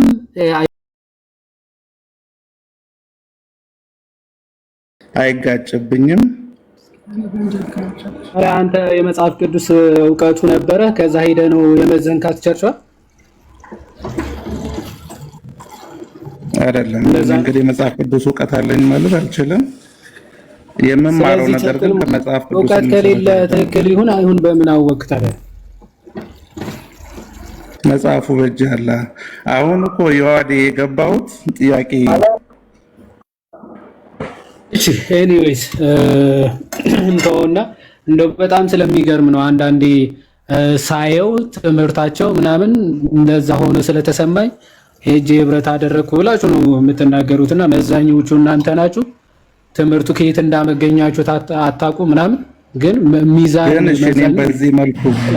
በዚህ መልኩ አንድ ቦሌ መድኃኒዓለም የሚሄድ ኦርቶዶክሳዊ ማለት ነው የቦሌ መድኃኒዓለም ማህበር መች እንደተጀመረ ሁሉን ነገር እርግጠኛ ሆኖ ነው የሚሄደው። ማህበር አይደለም ቤተክርስቲያን ስለ ትምህርት ነው እያወራን ያለ ነው እንጂ የሆነ ሰዎች ያቋቋሙት ማህበር አይደለም እያወራን ያለ ነው። የቦሌ ቤተክርስቲያን ውስጥ የሚደረገው ትምህርት ኦኬ ከጥንቷ ክርስቶስ ካስተማረው ትምህርት የተለየ ምንም ትምህርት የላቸው እና ቦሌ ቤተክርስቲያን የሚሄድበት እንደዛ ስለሆነ አይደለም። የሆነ ሰዓት የተመሰረተ ነው። ከዛ በፊት ትምህርቱም ቸርቹም አይታወቅም። ኦኬ ቦሌ መድኃኔዓለም ራሱ የቻለ ቸርች አይደለም፣ ወይም ራሱ የቻለ ቤተክርስቲያን አይደለም። ኦኬ አጥቢያ ቤተክርስቲያን ነው። እዛ ያሉ ክርስቲያኖች ኦኬ ኦርቶዶክስ ክርስቲያኖች በህብረት የሚያደርጉበት ስፍራ እንጂ የተለየ አስተምሮ ያለው ቸርች አይደለም። ያንተ ቸርች ግን ከሌሎቹ ለምሳሌ ከቃለ ሕይወት፣ ከመካነ ኢየሱስ፣ ከአማኑኤል፣ ከሙሉ ወንጌል ከነዚህ ቸርቾች የተለየ ትምህርት ስላለው ነው ራሱ የቻለ ቸርች የተከፈተው ማለት ነው። ሶ መቼ ነው የተከፈተው አታውቀውም። መቼ ነው የተጀመረው አታውቀውም። እንደዚህ አይነት አስተምሮ ማለት ሶ አሁን ለጊዜው እሱን ዞር እናድርገውና ስለማታውቀው ኦርቶዶክስ ቤተክርስቲያን ከመጽሐፍ ቅዱስ ውጭ የሆነ ትምህርት አላት ወይስ የላት? አዎ ለዛ ነው የገባሁት። የሰው ልጆች የተፈጠሩ ፍጥረታት የሰውን የልብ ሐሳብ ልመናና ጸሎት መስማት ይችላሉ። ወንዶሰን ጥያቄን ሰምተዋል ወይስ አልሰማም? ሰምቼዋለሁ። ለዛም እኮ ነው የገባሁት። ምንድነው ጥያቄው?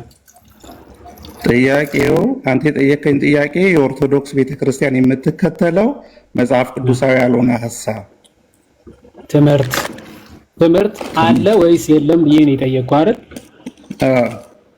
እሺ ምን አልከኝ? አሁን መልስ ኦኬ ነው ያልኩ። ጸሎትን አስመልክቶ ጸሎት አንዷ አለ ወይስ የለም መጀመሪያ መልስ እንጂ። አለ ስላለም እኮ ነው የገባሁት። እሺ ስላለ ነው የገባው። አሁን ምንድነው አንዱን ጥቀሳው። ኦኬ አንዱ የሰው ልጆች የሰውን የልብ ሐሳብ ያውቃሉ ወይ፣ የሰውን ጸሎትና ልመና ይሰማሉ ወይ የሚለው የሰውን የልብ ፈቃድ ያውቃሉ ወይ? እንደዚህ ብላ አይደለም የምትጠይቀው። ቤተክርስቲያን መጀመሪያ እንዲህ ብላ ታስተምራለች፣ መጽሐፍ ቅዱስ ደግሞ እንዲህ ብሎ ያስተምራል። ስለዚህ ይጋጫል ብለህ ነው የምትጠቅሰው እንጂ እንዲህ ያውቃሉ ወይ? ይሄ ጥያቄ ነው። ስማ መጀመሪያ ወንዶሰን፣ ለዛ ነው ጥያቄው ገብተዋል ወይስ አልገባህም ብለህ። ለዛ ነው ቤተክርስቲያናችሁ እንዲህ ብላ ታስተምራለች፣ መጽሐፍ ቅዱስ ግን እንዲህ ብሎ ያስተምራል፣ ከዚህ ጋር ይጋጫል ብለህ ነው የሚጋጨውን ከመጽሐፍ ቅዱስ የሚጋጭ ጥቅስ ትጠቅሳለህ። ኦኬ እናንተ ደግሞ እንዲህ ትላላችሁ፣ ሁለቱ ይጋጫል ብለህ ነው ከመጽሐፍ ቅዱስ ውጪ ወይም ደግሞ ከመጽሐፍ ቅዱስ የሚጋጭ ትምህርት አላት ብለህ የምታመጣው ሶ ትጠቅሳለህ። እንዲህ እያለ መጽሐፍ ቅዱስ እናንተ ግን እንዲህ ትላላችሁ ብለህ ደግሞ እኛ የምንልበትን ማስረጃ ጭምር ጠቅሰህ ታሳየናለህ። ቀጥለው። ኦኬ ለምሳሌ በመጽሐፍ ቅዱስ በመዝሙር 65 ቁጥር 2 ላይ ስጋን የለበሰ ሁሉ ጸሎትን ወደምትሰማ ወደ አንተ ይመጣል ይልና መጽሐፉ ሰው ጸሎትን የሚያቀርበው ወደ እግዚአብሔር እንደሆነ ነው የሚነግረን። በኦርቶዶክስ ሃይማኖት ውስጥ ግን ልማዱ አለ ወደ ፍጡራን የመጸለይ። ምክንያቱም አባታችን ነው በሚለው ጸሎት ራሱ ግማሹን ፓርት የሚይዘው ወደ ማርያም የሚቀርብ ጸሎት ነው። ይሄ አስተምህሮ በመጽሐፍ ቅዱስ ውስጥ አለ ወይ? እሺ አባታችን ሆይ የሚለው ጋር ነው ጥያቄ። የትኛው ክፍል ነው ጥያቄ? አባታችን ሆይ የሚለው ጸሎት ላይ ምንድነው ጥያቄ? ያ ፓርት አባታችን ሆይ ከቢለው እመቤታችን ነው የሚለው ፓርት ወደ ማርያም የሚቀርብ ጸሎት ነውና ማርያም ጸሎትን መስማት ትችላለች ወይ? ወደ ተክለ ሃይማኖት ጸሎትን የሚያቀርቡ አሉ። ወደ ተለያዩ ቅዱሳን ወደሚባሉት ጸሎት የሚያቀርቡ ልምምዱም ስላለ ሊሰሙ አይችሉም ነው አሁን ሐሳቡ። ቅዱሳን አሁን ሊሰሙ አይችሉም ነው ባጭሩ ጥያቄ። አይሰሙም። ምክንያቱም መጽሐፍ ቅዱስ አንተ ብቻ መጽሐፍ ቅዱስ ላይ ጥቀስና ቅዱሳን አይሰሙም የሚለውን ማስረጃ ስጠና። ይሰማሉ የሚል ስለሌለ አይሰሙም የሚለውን ትምህርት ከየት አመጣው? መጀመሪያ አንተ ያን ያመጣሁት ለምሳሌ ልልም ያሰብኩት በአንደኛ ነገሥት ምዕራፍ 8 ቁጥር 39 ላይ አንተ ብቻ የሰውን ልጆች ሁሉ ልብ ታውቃለህ ይላል እግዚአብሔር። ስለ ልብ ማወቅ አልተጠየቅም። ጸሎት አይሰሙም የሚል ቅዱሳን ከየት ነው ያመጣው ነው ጥያቄ። ልምምዱን ከየት አምጥታችሁ ጀመራችሁት ነው? መጽሐፍ ቅዱሳዊ አንተ ካልሆነ ቅዱሳን አይሰሙም የሚለውን ትምህርት መጽሐፍ ቅዱስ ላይ ጥቀስና ቅዱሳን አይሰሙም የሚለውን ጥቅስ አሳየኝ እያልኩ እኮ መጀመሪያ ያልተጻፈ ነገር ላቀርብልህ አልችልም። ወንደሰን ገድና ትምህርቱን ወንደሰን አንድ ጊዜ አሁን ይዋድ ለአንተ ለመመለስ ዝግጁ ነው። ሁላችንም ዝግጆች ነን። ግን አንድ ነገር አለ። ይኸውልህ ዛሬ እስኪ ጥያቄ ያላችሁ ግቡና ጠይቁ ብለን አይደለም ላይቭ የከፈትነው። ይሄን ያክል እንዲህ ተጭኖ እየጠየቀ ያለው ይዋድ በፕሮቴስታንቱ ቤት ሁልጊዜ የተለመደ አንድ ነገር አለ። ኦርቶዶክስ ቤተክርስቲያን የማታስብረው ነገር እንደምታስምር አድርገው ይሰራሉ። የማናስምረውን ነገር ልክ እንደምንል ይላሉ። ስለዚህ ኦርቶዶክስ ቤተክርስቲያን ይሄ ትምህርቷ ከመጽሐፍ ቅዱስ ውጭ ነው የምትሉ ፕሮቴስታንቶች ግቡና በምን ማስረጃ አልናችሁ? በመጽሐፍ ቅዱስ የማስረጃ። አሁን አንተ በዚህ ጉዳይ ላይ በመጽሐፍ ቅዱስ የማስረጃ መመለስ የምችል ከሆነ ብቻ ነው ከኛ ጋር የምትቀጥለው። ለምሳሌ መጽሐፍ ቅዱስ ላይ ምንም ነገር የማይል ከሆነ አንተ ምንም አይነት ጥግ መያዝ የለብህም። ኢትስ ኦኬ ኖ ኢትስ ናት ኦኬ የሚል አቅጣጫ መያዝ የለብህም። አንተ የሆነ አንግል ከያዝክ መጽሐፍ ቅዱስ ያንን የሆነ ሐሳብ በቃ ነግሮሃል፣ ገልጾልሃል ማለት ነው። ከክርስቲያኖች ወንድሞች ጋር መተህ ስትወያይ ይሄ ትምህርታችሁ ከመጽሐፍ ቅዱስ ውጪ ነው ስትል ፕሩፍ ማድረግ አለብህ። ለምሳሌ ቅዱሳን ምልጃን አያቀርቡም ስትል ቅዱሳን ምልጃን እንደማያቀርቡ የሚናገር የመጽሐፍ ቅዱስ ማስረጃ ማሳየት አለብህ። መተለኛ ይሄው መጽሐፍ ቅዱስ ቅዱሳን ምልጃን እንደማያቀርቡ ይናገራል። እናንተ ከየት አምጥታችሁ ነው ቅዱሳን ምልጃን ያቀርባሉ የምትሉት ብለን እኛን ልትሞግት የሚገባው ርዕሳችን ያ ስለሆነ ማለት ነው። ስለዚህ በምን ማስረጃ? በመጽሐፍ ቅዱስ ማስረጃ። አሁን አንተ ቅዱሳን ልመናን ጸሎትን አይሰሙም ብለናል። እንደማይሰሙ ሊገልጽልህ ሊያብራራልህ የሚችል የመጽሐፍ ቅዱስን ሐሳብ ከመጽሐፍ ቅዱስ አንስተህ ላይ ዋርሰጠው። አንድ ጥቅስ እኮ በቂ ነው። አንተ የመሰለህን ጥቅስ አውጥተህ ይኸው እዚህ ክፍል ላይ ቅዱሳን ልመናን ጸሎትን እንደማይሰሙ ይናገራል ብለህ ስጠው ላይ ዋል። ከዛ በኋላ ይወራል። አንተ ግን ምንም አይነት መጽሐፍ ቅዱስ የማስረጃ ባልሰጠበት ሁኔታ ልክ ከዘፍጥረት እስከ ዮሐንስ ላይ እንዳነበብ ሰው አክት እያደረግ በቃ አይልም በቃ ምናምን ብለህ ስለተናገርክ ብቻ መጽሐፍ ቅዱስ አንተን ባልደገፈበት ሁኔታ ላይ ከአንተ ጋር ልናወራ አንችልም። ይሄ የልጅ ጨዋታ ይሆናል። ባጭሩ ጣልቃ የገባውታውን ረጅም ሰዓት ግትር ብለህ አይ እንዲህ ነው የታል ምናምን እንዳትል ነው። ስለዚህ ወንድማችን አሁን ሁለት አይነት እድል እንሰጣለን። አንደኛ እድል በዚሁ ርዕሰ ጉዳይ ላይ ይኸው መጽሐፍ ቅዱስ ላይ ቅዱሳን ይኸው ጸሎትን አይሰሙም ልመናን አይሰሙም የሚል ሐሳብ አለ። ይኸው ማስረጃ በሉ በማስረጃ መልሱልኝ ማለት ትችላለህ። አይ የለም ምናልባት በዚህ አልተዘጋጀውም፣ ነገር ግን ሌሎች ትምህርቶቻችሁ ላይ ይኸው መጽሐፍ ቅዱስ እንዲህ ይላል እናንተ ግን እንዲህ ትላላችሁ ብዬ ግን ሐሳብ ማቅረብ እችላለሁ ካልክ ደግሞ ሌሎችም ትምህርቶች ላይ ማቅረብ ትችላለህ። ወንድማችን ወንደሰን ከዚህ በኋላ ከእንደገና ራሳችን ለአንተ አናብራራም። ዛሬ እኛ ላይቭ ስንከፍት ጥያቄ ያላችሁ ኑና ጠይቁ ብለን አይደለም ላይቭ የከፈት ነው። ፕሮቴስታንት የሆናችሁ ቶች ወንድሞቻችን ይሄ ትምህርታችሁ ከመጽሐፍ ቅዱስ ውጪ ነው የምትሉን በመጽሐፍ ቅዱሳዊ ማስረጃ። በምን ማስረጃ? በመጽሐፍ ቅዱስ የማስረጃ ኑና ይሄ ትምህርታችሁ ከመጽሐፍ ቅዱስ ውጪ ነው በሉን ያለው። ስለዚህ አንተም መጣ መጽሐፍ ቅዱስን አንድ ትጠቅሳለህ። ይሄው እዚህ መጽሐፎች ላይ እንዲህ ይላል፣ ይሄ ትምህርታችሁ ከመጽሐፍ ቅዱስ ውጪ ነው በለን። ያንን የመመለስ የኛ ድርሻ ይሆናል። የዋዴ ይቅርታ ጣልቃ ስለገባው ቀጥሉ። ፈለገ ከዋልኩት እኮ በአንደኛ ነገሥት ምዕራፍ 8 ቁጥር 39 ላይ አንተ ብቻ ይለዋል እግዚአብሔርን፣ አንተ ብቻ የሰውን ልጆች ሁሉ ልብ ታውቃለህ።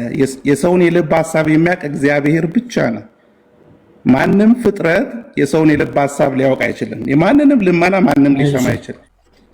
እሺ ቆይ ልመና ብቻ የሚለው ስህተት ነው።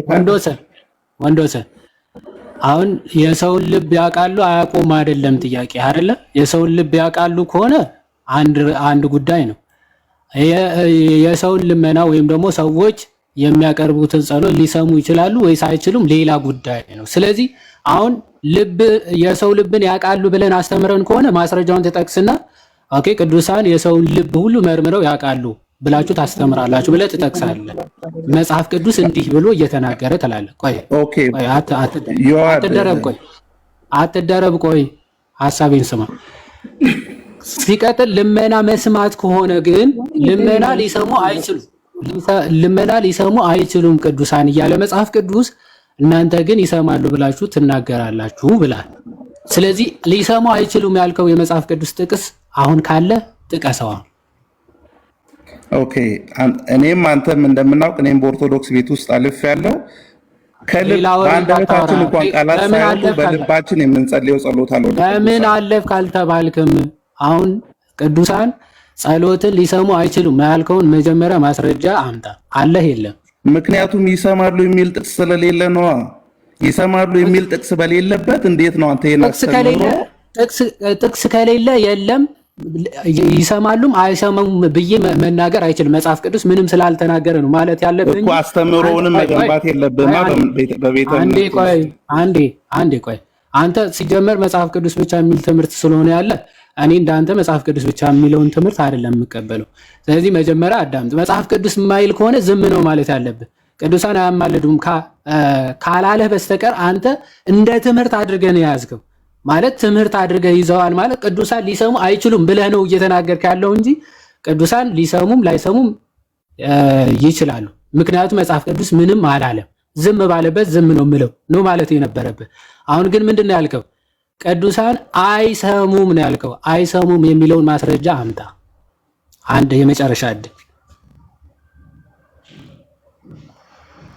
አይከንከዋዴ ልትመልስልኝ ስለማትችል አስተምህሮን የገነባው ያለ መጽሐፍ ቅዱስ ነው። አንተ ነህ ልታስረዳኝ የሚገባው። ስለዚህ ያለ መጽሐፍ ቅዱስ የመጽሐፍ ቅዱስ ማስረጃ የለም። አሁን እኔ ልጠይቅህ ምንም ማስረጃ ስላልጠቀስ አንድ ሰው የፍጥረታትን ሁሉ ጸሎት ከሰማ ፈጣሪ ነው ትለዋለህ? አንድ ሰው ሆኖ የፍጥረታትን ሁሉ ጸሎት ሊሰማ ይችላል አይችልም? ሊሰማ አይችልም። ራእይ ላይ ከሆነ ራእይ አሳይቶት ይሆናል እግዚአብሔርና ሰው ግን ሊሰማ አይችልም። ሰው ሊሰማ አይችልም። የሰዎችን ጸሎት ሁሉ ሊሰማ አይችልም። አይችልም። እሺ ራእይ ምዕራፍ 5 ከቁጥር አይሚን ቃይ 6 እግዚአብሔር ራእይ ሊያሳየው ይችላል። ቆይ አንዴ ራእይ መንፈስ ቅዱስ ነው የሚገልጽላቸው እኮ ቅዱሳን በራሳቸው ባህሪ በራሳቸው በባህሪያቸው እኮ እውቀት ኖሯቸው አይደለም። ኦኬ ራእይ ምዕራፍ 5 ከቁጥር 13 ዮሐንስ የፍጥረታትን ሁሉ ጸሎት ሰምቷል አልሰማም? ልመና ምስጋና ሰምቷል አልሰማም? እሺ ጥቅሱን አንብብልኝ። አሁን መጽሐፍ ስልኬን ይጠቀምኩ ስለሆነ እሺ ራእይ ምዕራፍ 5 ሊሰማ አይችልም ብለህ ነበረ። እሺ አረ ፈጽሞም ሊሰማ አይችልም። ምክንያቱም እግዚአብሔር ራእይን ሊያሳየው ይችላል እንጂ ራእይ ሊያይ ይችላል እንጂ መስማት አይችልም አይደል? አይችልም። ስለዚህ ዮሐንስ የፍጥረታትን ጸሎት መስማት አይችልም አይደል? ምስጋና ምናምን ሊሰማ አይችልም። የፍጥረታት ሁሉ ፈጽሞ እሺ ተመልከቱ፣ ፈጽሞ ብሏል። ፈጽሞ የፍጥረታትን ጸሎት ሊሰማ አይችልም። እሺ ከቁጥር 12 ጀምሮ ላንብብልህ። በታላቅ ድምፅም የታረደው በግ ኃይልና ባለጠግነት፣ ጥበብም፣ ብርታትም፣ ክብርም፣ ምስጋናም፣ በረከትም ሊቀበል ይገባዋል አሉ። እሺ ቆይ እስኪ አንዴ ዙም ማድረግ ከቻልኩኝ ትንሽ ከፍ ለማድረግ ልሞክር እስኪ። ኦኬ አይሆንም ትላለህ። እሺ ብቻ ከታየ ይታያል። ግን ይታያቸዋል እዚህ ጋር የሚታይ ከሆነ ይታያል። ወንዶሰን አንብበው ምናለው ትንሽ ነው። ከቁጥር 13 ምን አለ? ባለጠግነት ክብር ሊቀበል ይገባዋል አሉና 13 በሰማይና በምድርም ከምድርም በታች በባህርም ላይ ያለ ፍጥረት ሁሉ ቤት ነው ያለው። በሰማይ እና በምድርም ከምድርም በታች በባህርም ላይ ያለ ፍጥረት ሁሉ በእርሱም ውስጥ ያሉ ሁሉ። እሺ በሰማይ በምድር በእነርሱ ውስጥ ያሉ ፍጥረታት በሙሉ ፍጥረት ሁሉ ነው የሚለው።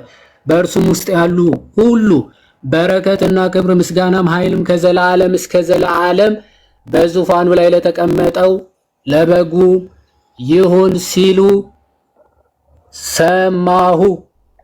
ምን አልኩኝ? አንብብልኝ እስኪ። ምን አረኩ ነው የሚለው? ሰማሁ። ይሄን እኮ ራእይ እኮ ነው እግዚአብሔር የሚያሳየው። ይሄንን ሰምቷል ወይስ አልሰማም?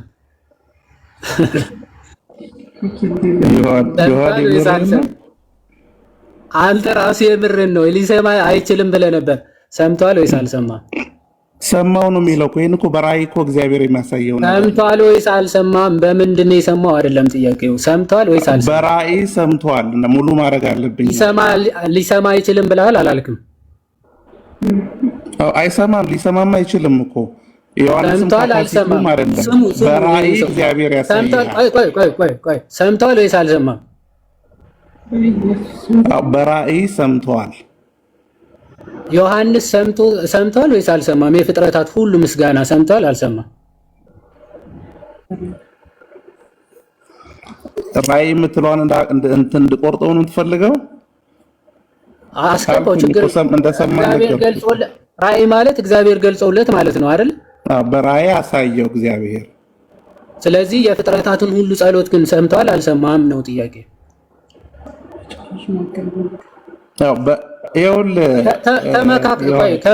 ከሚመክር ወይ እሱን አስገባው። እሺ እየሰማው የለም እውነት። እሺ ከጀርባ የሚያወራ ሰው ስላለ ስትጠየቅ፣ እሺ አሁን ዮሐንስ የፍጥረታት ሁሉ ጸሎት ምስጋና ሰምቷል ወይስ አልሰማም? ሰምቷል፣ በራእዩ ሰምቷል። እሺ አሁን አምላክ ያደርገዋል ዮሐንስን? ሊያደርገውም አይችልም እኮ ነው እግዚአብሔር ጸሎታችንን ሰማይ። ምክንያቱም ፍጡር ሆኖ አንድ ሰው ሆኖ የፍጥረታቱን ሁሉ ጸሎት እኮ ሊሰማ አይችልም ብለን ነበረ ቅድም። ዮሐንስ አሁን ሊሰማን ይችላል እንዴ? ዮሐንስ ሰምቷል። ዮሐንስ ሰምቷል አልሰማም? መጀመሪያ እኮ ይህንን ራእይ እግዚአብሔር ገለጠለት ለእኛም ትምህርት ይሆን ዘንድ። አዎ እግዚአብሔር ነው የሚገልጽላቸው ለቅዱሳን እኮ ከራሳቸው ባይዘወይ ቅዱሳን ወደ ክርስቶስ ነው የሚሄዱት። ሰው ክርስቶስ ራሱ ነው የሚገልጽላቸው እንጂ ከራሳቸው የሆነ እውቀት ሲጀመር የላቸውም። አማርኛ የምትሰማ ከሆነ ማለት ነው። ስለዚህ እግዚአብሔር ነው ገላጩ። የእውቀት ገላጭ እግዚአብሔር ነው ሲጀመር ማለት ነው። ጥበብን፣ ማስተዋልን፣ እውቀትን የሚሰጠው እግዚአብሔር ነው። ምንም ጥያቄ የለውም። አሁን ይሄ እኮ የገለጸለት እግዚአብሔር ነው እንዳትለኝ። እኔ ለቅዱሳን የሚገልጽላቸው ለወቱ ስብሐት እና ከእግዚአብሔር ውጪ ሌላ አካል ነው አላልኩም። በራሳቸው እውቀትና ጥረት ነው የሚያገኙት። የሚያውቁን አላልንም እኛ ሲጀመር ማለት ነው። ስለዚህ እግዚአብሔር ነው የገለጸላቸው አጥበል ስለ ቅዱሳን ስለሆነ እያወራን ያለ ነው ማለት ነው። እግዚአብሔር ገልጾለት ለዮሐንስ የፍጥረታትን ሁሉ ጸሎት ሰምቷል ወይስ አልሰማም ነው ጥያቄ። አዎ በራእይ ሰምቷል። አንድ ነገር ግን እዚህ ጋር ልጠይቅ። እኔም አሁን አንዳንድ ነገሮችን እግዚአብሔር ያሳየው ገልጾላቸው፣ ቆይ አሁን እግዚአብሔር ለቅዱሳኑ ገልጾላቸው ጸሎት ሊሰሙ ይችላሉ ወይስ አይሰሙም? አይችሉም። ያን ለሰው ያጋራው ባህሪ አይደለም እግዚአብሔር። ማስረጃ ጥቀስ። ይኸው ለዮሐንስ ገለጸለት እኮ አጋርቶት ነው። እግዚአብሔር ራእይን ያሳያል፣ ግን ሰው በቤቱ ቁጭ ብሎ ራእይ የምትለው ምንድነው? ቆይ ራእይ ነው የገለጸለት የምትለው ምንድነው? እውቀት ነው የሰጠው አይደለ? ለዮሐንስ እንዲያይ እንዲያስተው እንዲሰማ አድርጎታል እግዚአብሔር አይደለ? ገልጾ እሺ ይዋድ እኮ አሁን አንዳንድ ነገር እግዚአብሔር ያሳየው እኮ ለዮሐንስ እስከ ዛሬም እኮ ያልተፈጸመን ነገር እኮ ነው ያሳየው። ለወደፊት ሊፈጸም ያለን ነገር እኮ ነው ያሳየው። ጭራሽ ለወደፊት ያ ማለት ኦልሬዲ ሀፕን ሲያደርግ ነገሩ እየሰማ ነበር ማለት አይደለም። ቅዱሳኑ ወደፊት ያልተፈጸመ ነገርም እንደሚያውቁ መናገር ጥሩ ነው። እኔ ግን እሱ አይደለም። ገና እኮ ያልሆነን ነገር እኮ ነው የሰማው። ገና ሊሆን ያለን ጭራሽ እንደውም የሚደንቀው እኮ እሱ ነው። እንደውም ጭራሽ ቅዱሳኑ ያልሆነ ነገርም አስቀድሞ ያውቃሉ። ይሄ ጥያቄ አይደለም። እኔ ጥያቄ ወደ ክህደት ውስጥ የገባ ነው እና እግዚአብሔር እያሰማው የነበረው ለዮሐንስ አሁን አዳምጥ። ሳታውቀው እየካድክ ነው የምትለው አንተ የምትናገረውን ስናገር እየካድክ ነው አትበላ እንዴ። አንተ ነህ ለወደፊት የሚሆነው እኮ ነው ያወቀው የሰማው እያልከኝ ነው። ስለዚህ እንደውም ጥሩ ነው። ለወደፊት ያልተፈጸመ ያልተደረገ ነገር ከሆነ ያወቀው እሰየው። እንደውም ዮሐንስ ለወደፊት ያልተፈጸመ ጭምርም አሳውቆታል እያልክ ነው። ተባረክ አልኩ። ግን እሱ አይደለም ዋና ጥያቄያችን ነው። ዮሐንስ የፍጥረታቱን ሁሉ ጸሎት በመስማቱ እዚህ ክፍል ላይ እግዚአብሔር እንዲሰማ በማድረጉ ክብሩን አጋርቶታል ወይስ አላጋራውም ነው? ማይከን ክፈታው።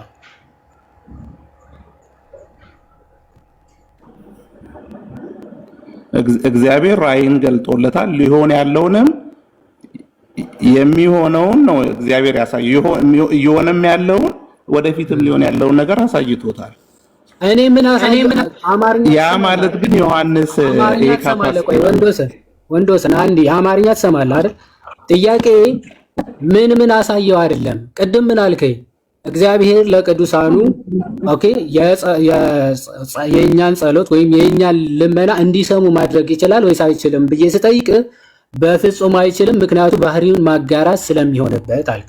ይሄንን ያዝኩልና ዮሐንስ የፍጥረታትን ጸሎት በሙሉ እንዲሰማ ሲያደርገው እግዚአብሔር ባህሪውን እያጋራ ነው ወይስ አይደለም ብዬ ነው የጠየቅኩ።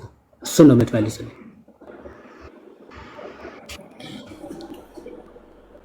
ቀጥል። ለእኛ ትምህርት ይሆን ዘንድ እግዚአብሔር ይሄን ነገር በዮሐንስ በኩል ለምን አሳየው አላልኩም? እባክህ አጋርቷል ወይስ አላጋራም ነው ጥያቄ። አላጋራም። ጸሎትን የመስማት እንትን አላጋራም። ለምን አላጋራም? ቅድም የፍጥረቱ ሁሉ ጸሎት እንዲሰማ ካደረገ አጋርቷል ባህሪው ብለሃል አላልክም? አየው አድምን ንግባባ አይመስለኝም። ከየት ትግባባለህ? መጽሐፍ ቅዱስ እኮ ካልተቀበልክ አሁን እንግባባ አንችልም። መጽሐፍ ቅዱሱ የፍጥረት ሁሉ ጸሎት እንዲሰማ ካደረገ አድርጓል እያለ አንተ ደግሞ እንደዛ ካደረገማ ባህሪውን አጋርቷል፣ ባህሪው ደግሞ ሊያጋራ አይችልም ብለን የተናገርከው።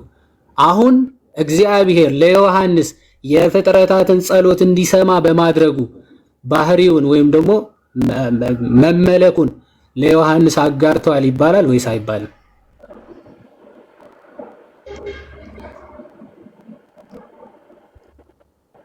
እግዚአብሔር አሳይቶታል። ዮሐንስ ጸሎትን ሰምቶ ሊመልስ አይችልም። ምክንያቱም እግዚአብሔር ሊሆን ያለውን ነገር በራእይ አሳይቶታል። ፍጥረታት ጸሎትን ሲያቀርቡ ስለ ጸሎት ምላሽ ደግሞ መጣ። አትዙር የትም ሲጀምርም ጸሎቱ ለዮሐንስ የቀረበ አይደለም ነው እንዴ?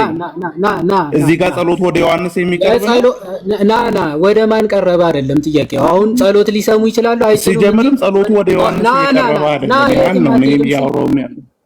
የፍጥረታትን ጸሎት መስማት ይችላሉ አይችሉም? መጀመሪያ እሱን እመን፣ ከዛ ወደ እነሱ ይቀርባል አይቀርብም ሌላ ጥያቄ ስለሆነ ጸሎት ይሰማሉ አይሰሙም? መጀመሪያ እሱ እመን።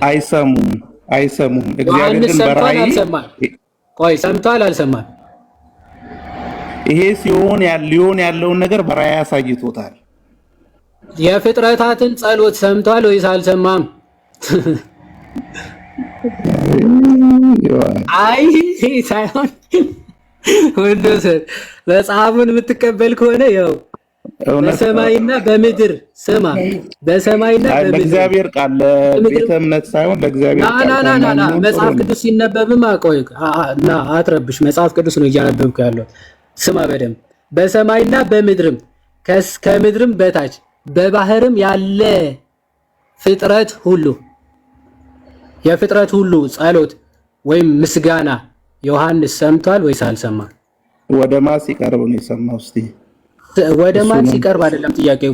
የፍጥረታት ጸሎት ምስጋና ሰምቷል አልሰማም ነው ጥያቄው። ወደ ማን ቀረበ አይደለም ጥያቄው። ዮሐንስ ባህሪውም አይደለም ሊሰማ አይችልም። እዚህ ጋር ግን በራእይ አሳይቶታል። ሰማው ያለው ማን ነው ታዲያ? እዚህ ጋር ሰማው ያለው ማን ነው? ማን ነው የሰማው? እዚህ ጋር በራእይ አሰምቶታል። እግዚአብሔር አሳይቶታል። ማን ነው የሰማው? ሰማው ያለው ማን ነው? እባክህ ሰማው ያለው ማን ነው? ዮሐንስ ነው። ዮሐንስ ሰምቷል ወይስ ሎቱ ስብሐትና በራእይ ሰምቷል? በራእይ እግዚአብሔር አሰምቶታል። ያ ማለት ግን የኔና ያንተ ጸሎት ለእግዚአብሔር የምናቀርበው በቅዱሳን በኩል አንዴ ቆይ ረጋ በል አንዴ።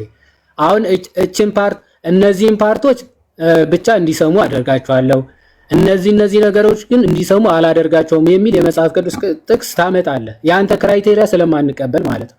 በመጽሐፍ ቅዱስ እንጂ በአንተ ክራይቴሪያ ስላልሆነ የምናወራው። መጀመሪያ ጭራሽ ሊሰሙ አይችሉም ነበረ ሐሳብ። አሁን ደግሞ ለማን ሲቀርብ እንዴት ሲቀርብ አቀራረቡ ምናምን እያልክ ለመንከባለል አትሞክር። መጀመሪያ ዮሐንስ ሰምቷል ወይስ አልሰማም የሚለው ሰምቷል ብለኛል። ምንድነው የሰማው ዮሐንስ? ምንድነው የሰማው? የፍጥረታቱን ጸሎት በራእይ አሰምቶታል እግዚአብሔር።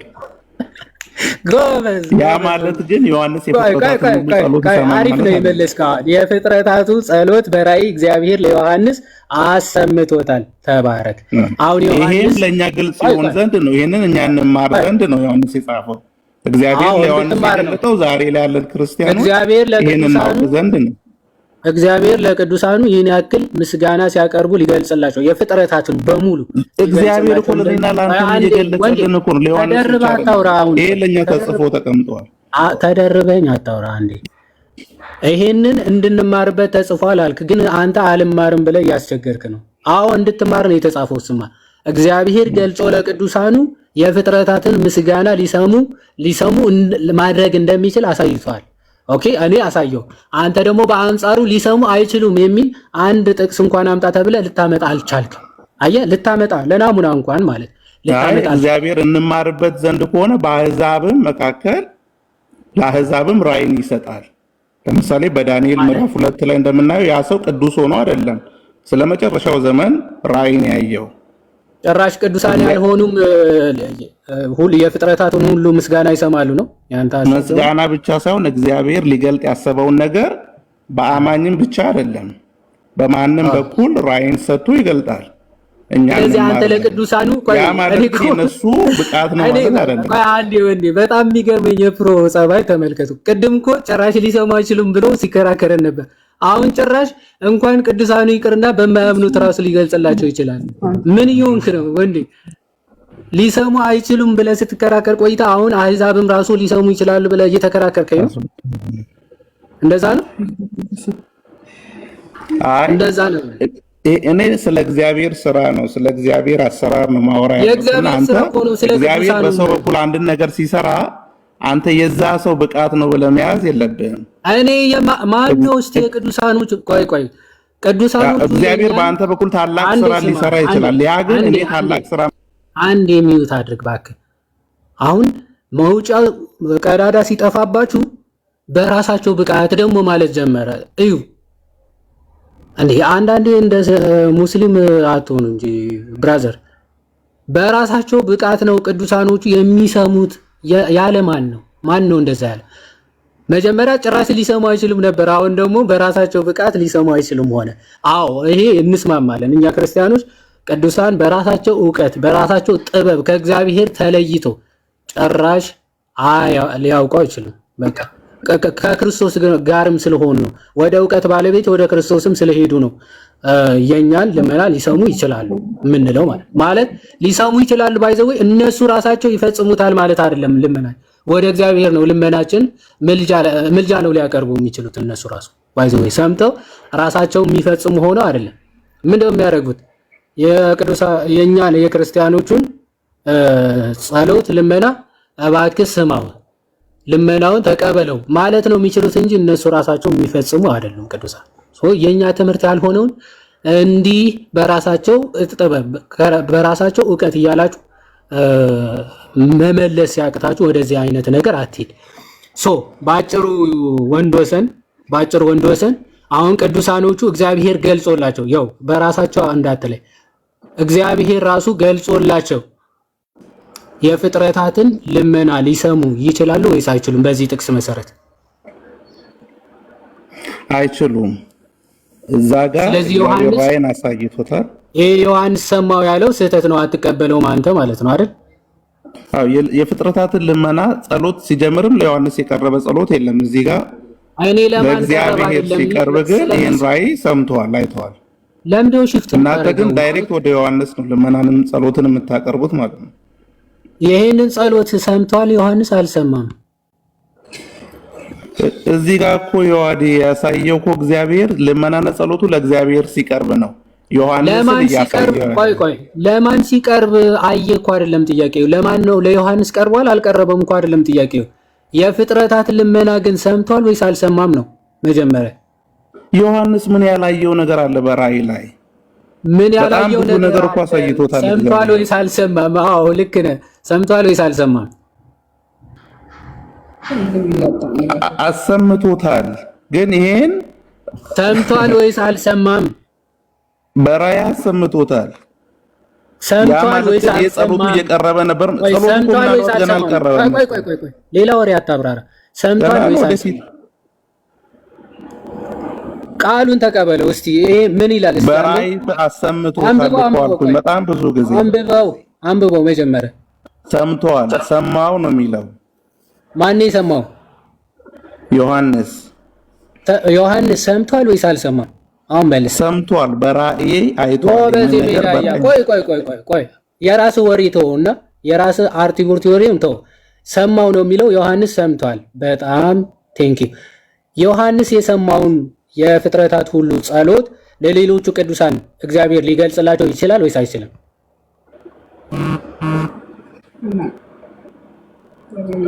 ቀጥል። በራእይ መልክ እንደዚህ ሊያሳየን እኮ ይችላል። ለአንተም ለኔም ሊያሳየን ይችላል።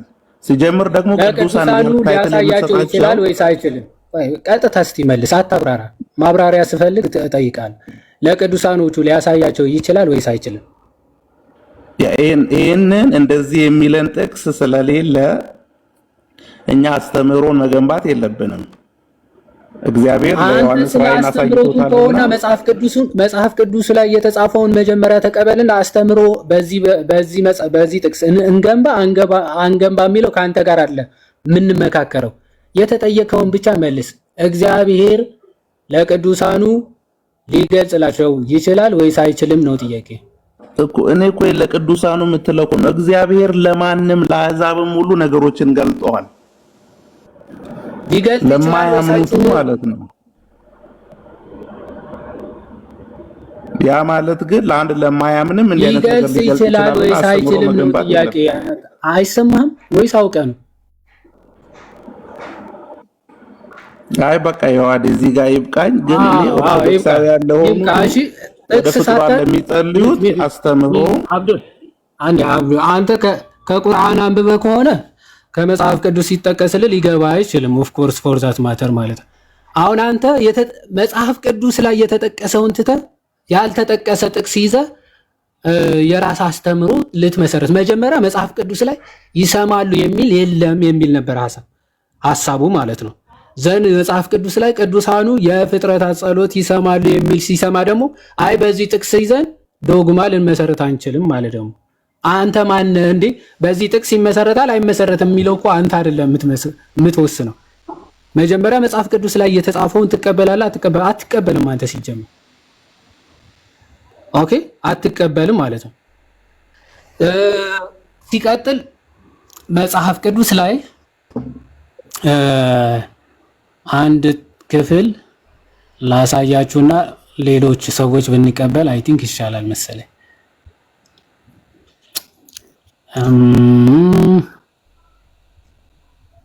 ሐዋርያት ሥራ ምዕራፍ 19 ላይ ያለውን ክፍል ማለት ነው።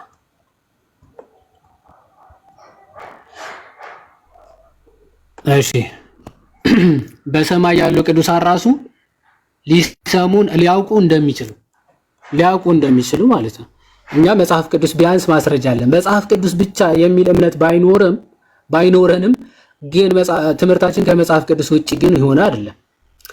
ለምሳሌ ሐዋርያት ሥራ ምዕራፍ 19 ከቁጥር 19 ጀምሮ ስታነቡ አይሚን 16 ማለት ነው። ሐዋርያት ሥራ ምዕራፍ 10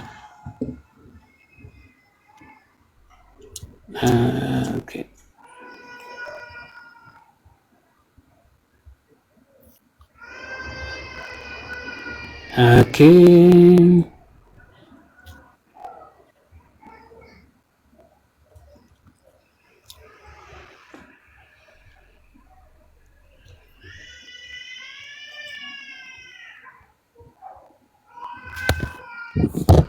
ኦኬ ሉቃስ ወንጌል የምን ሐዋርያት ሥራ ሉቃስ ወንጌል ምዕራፍ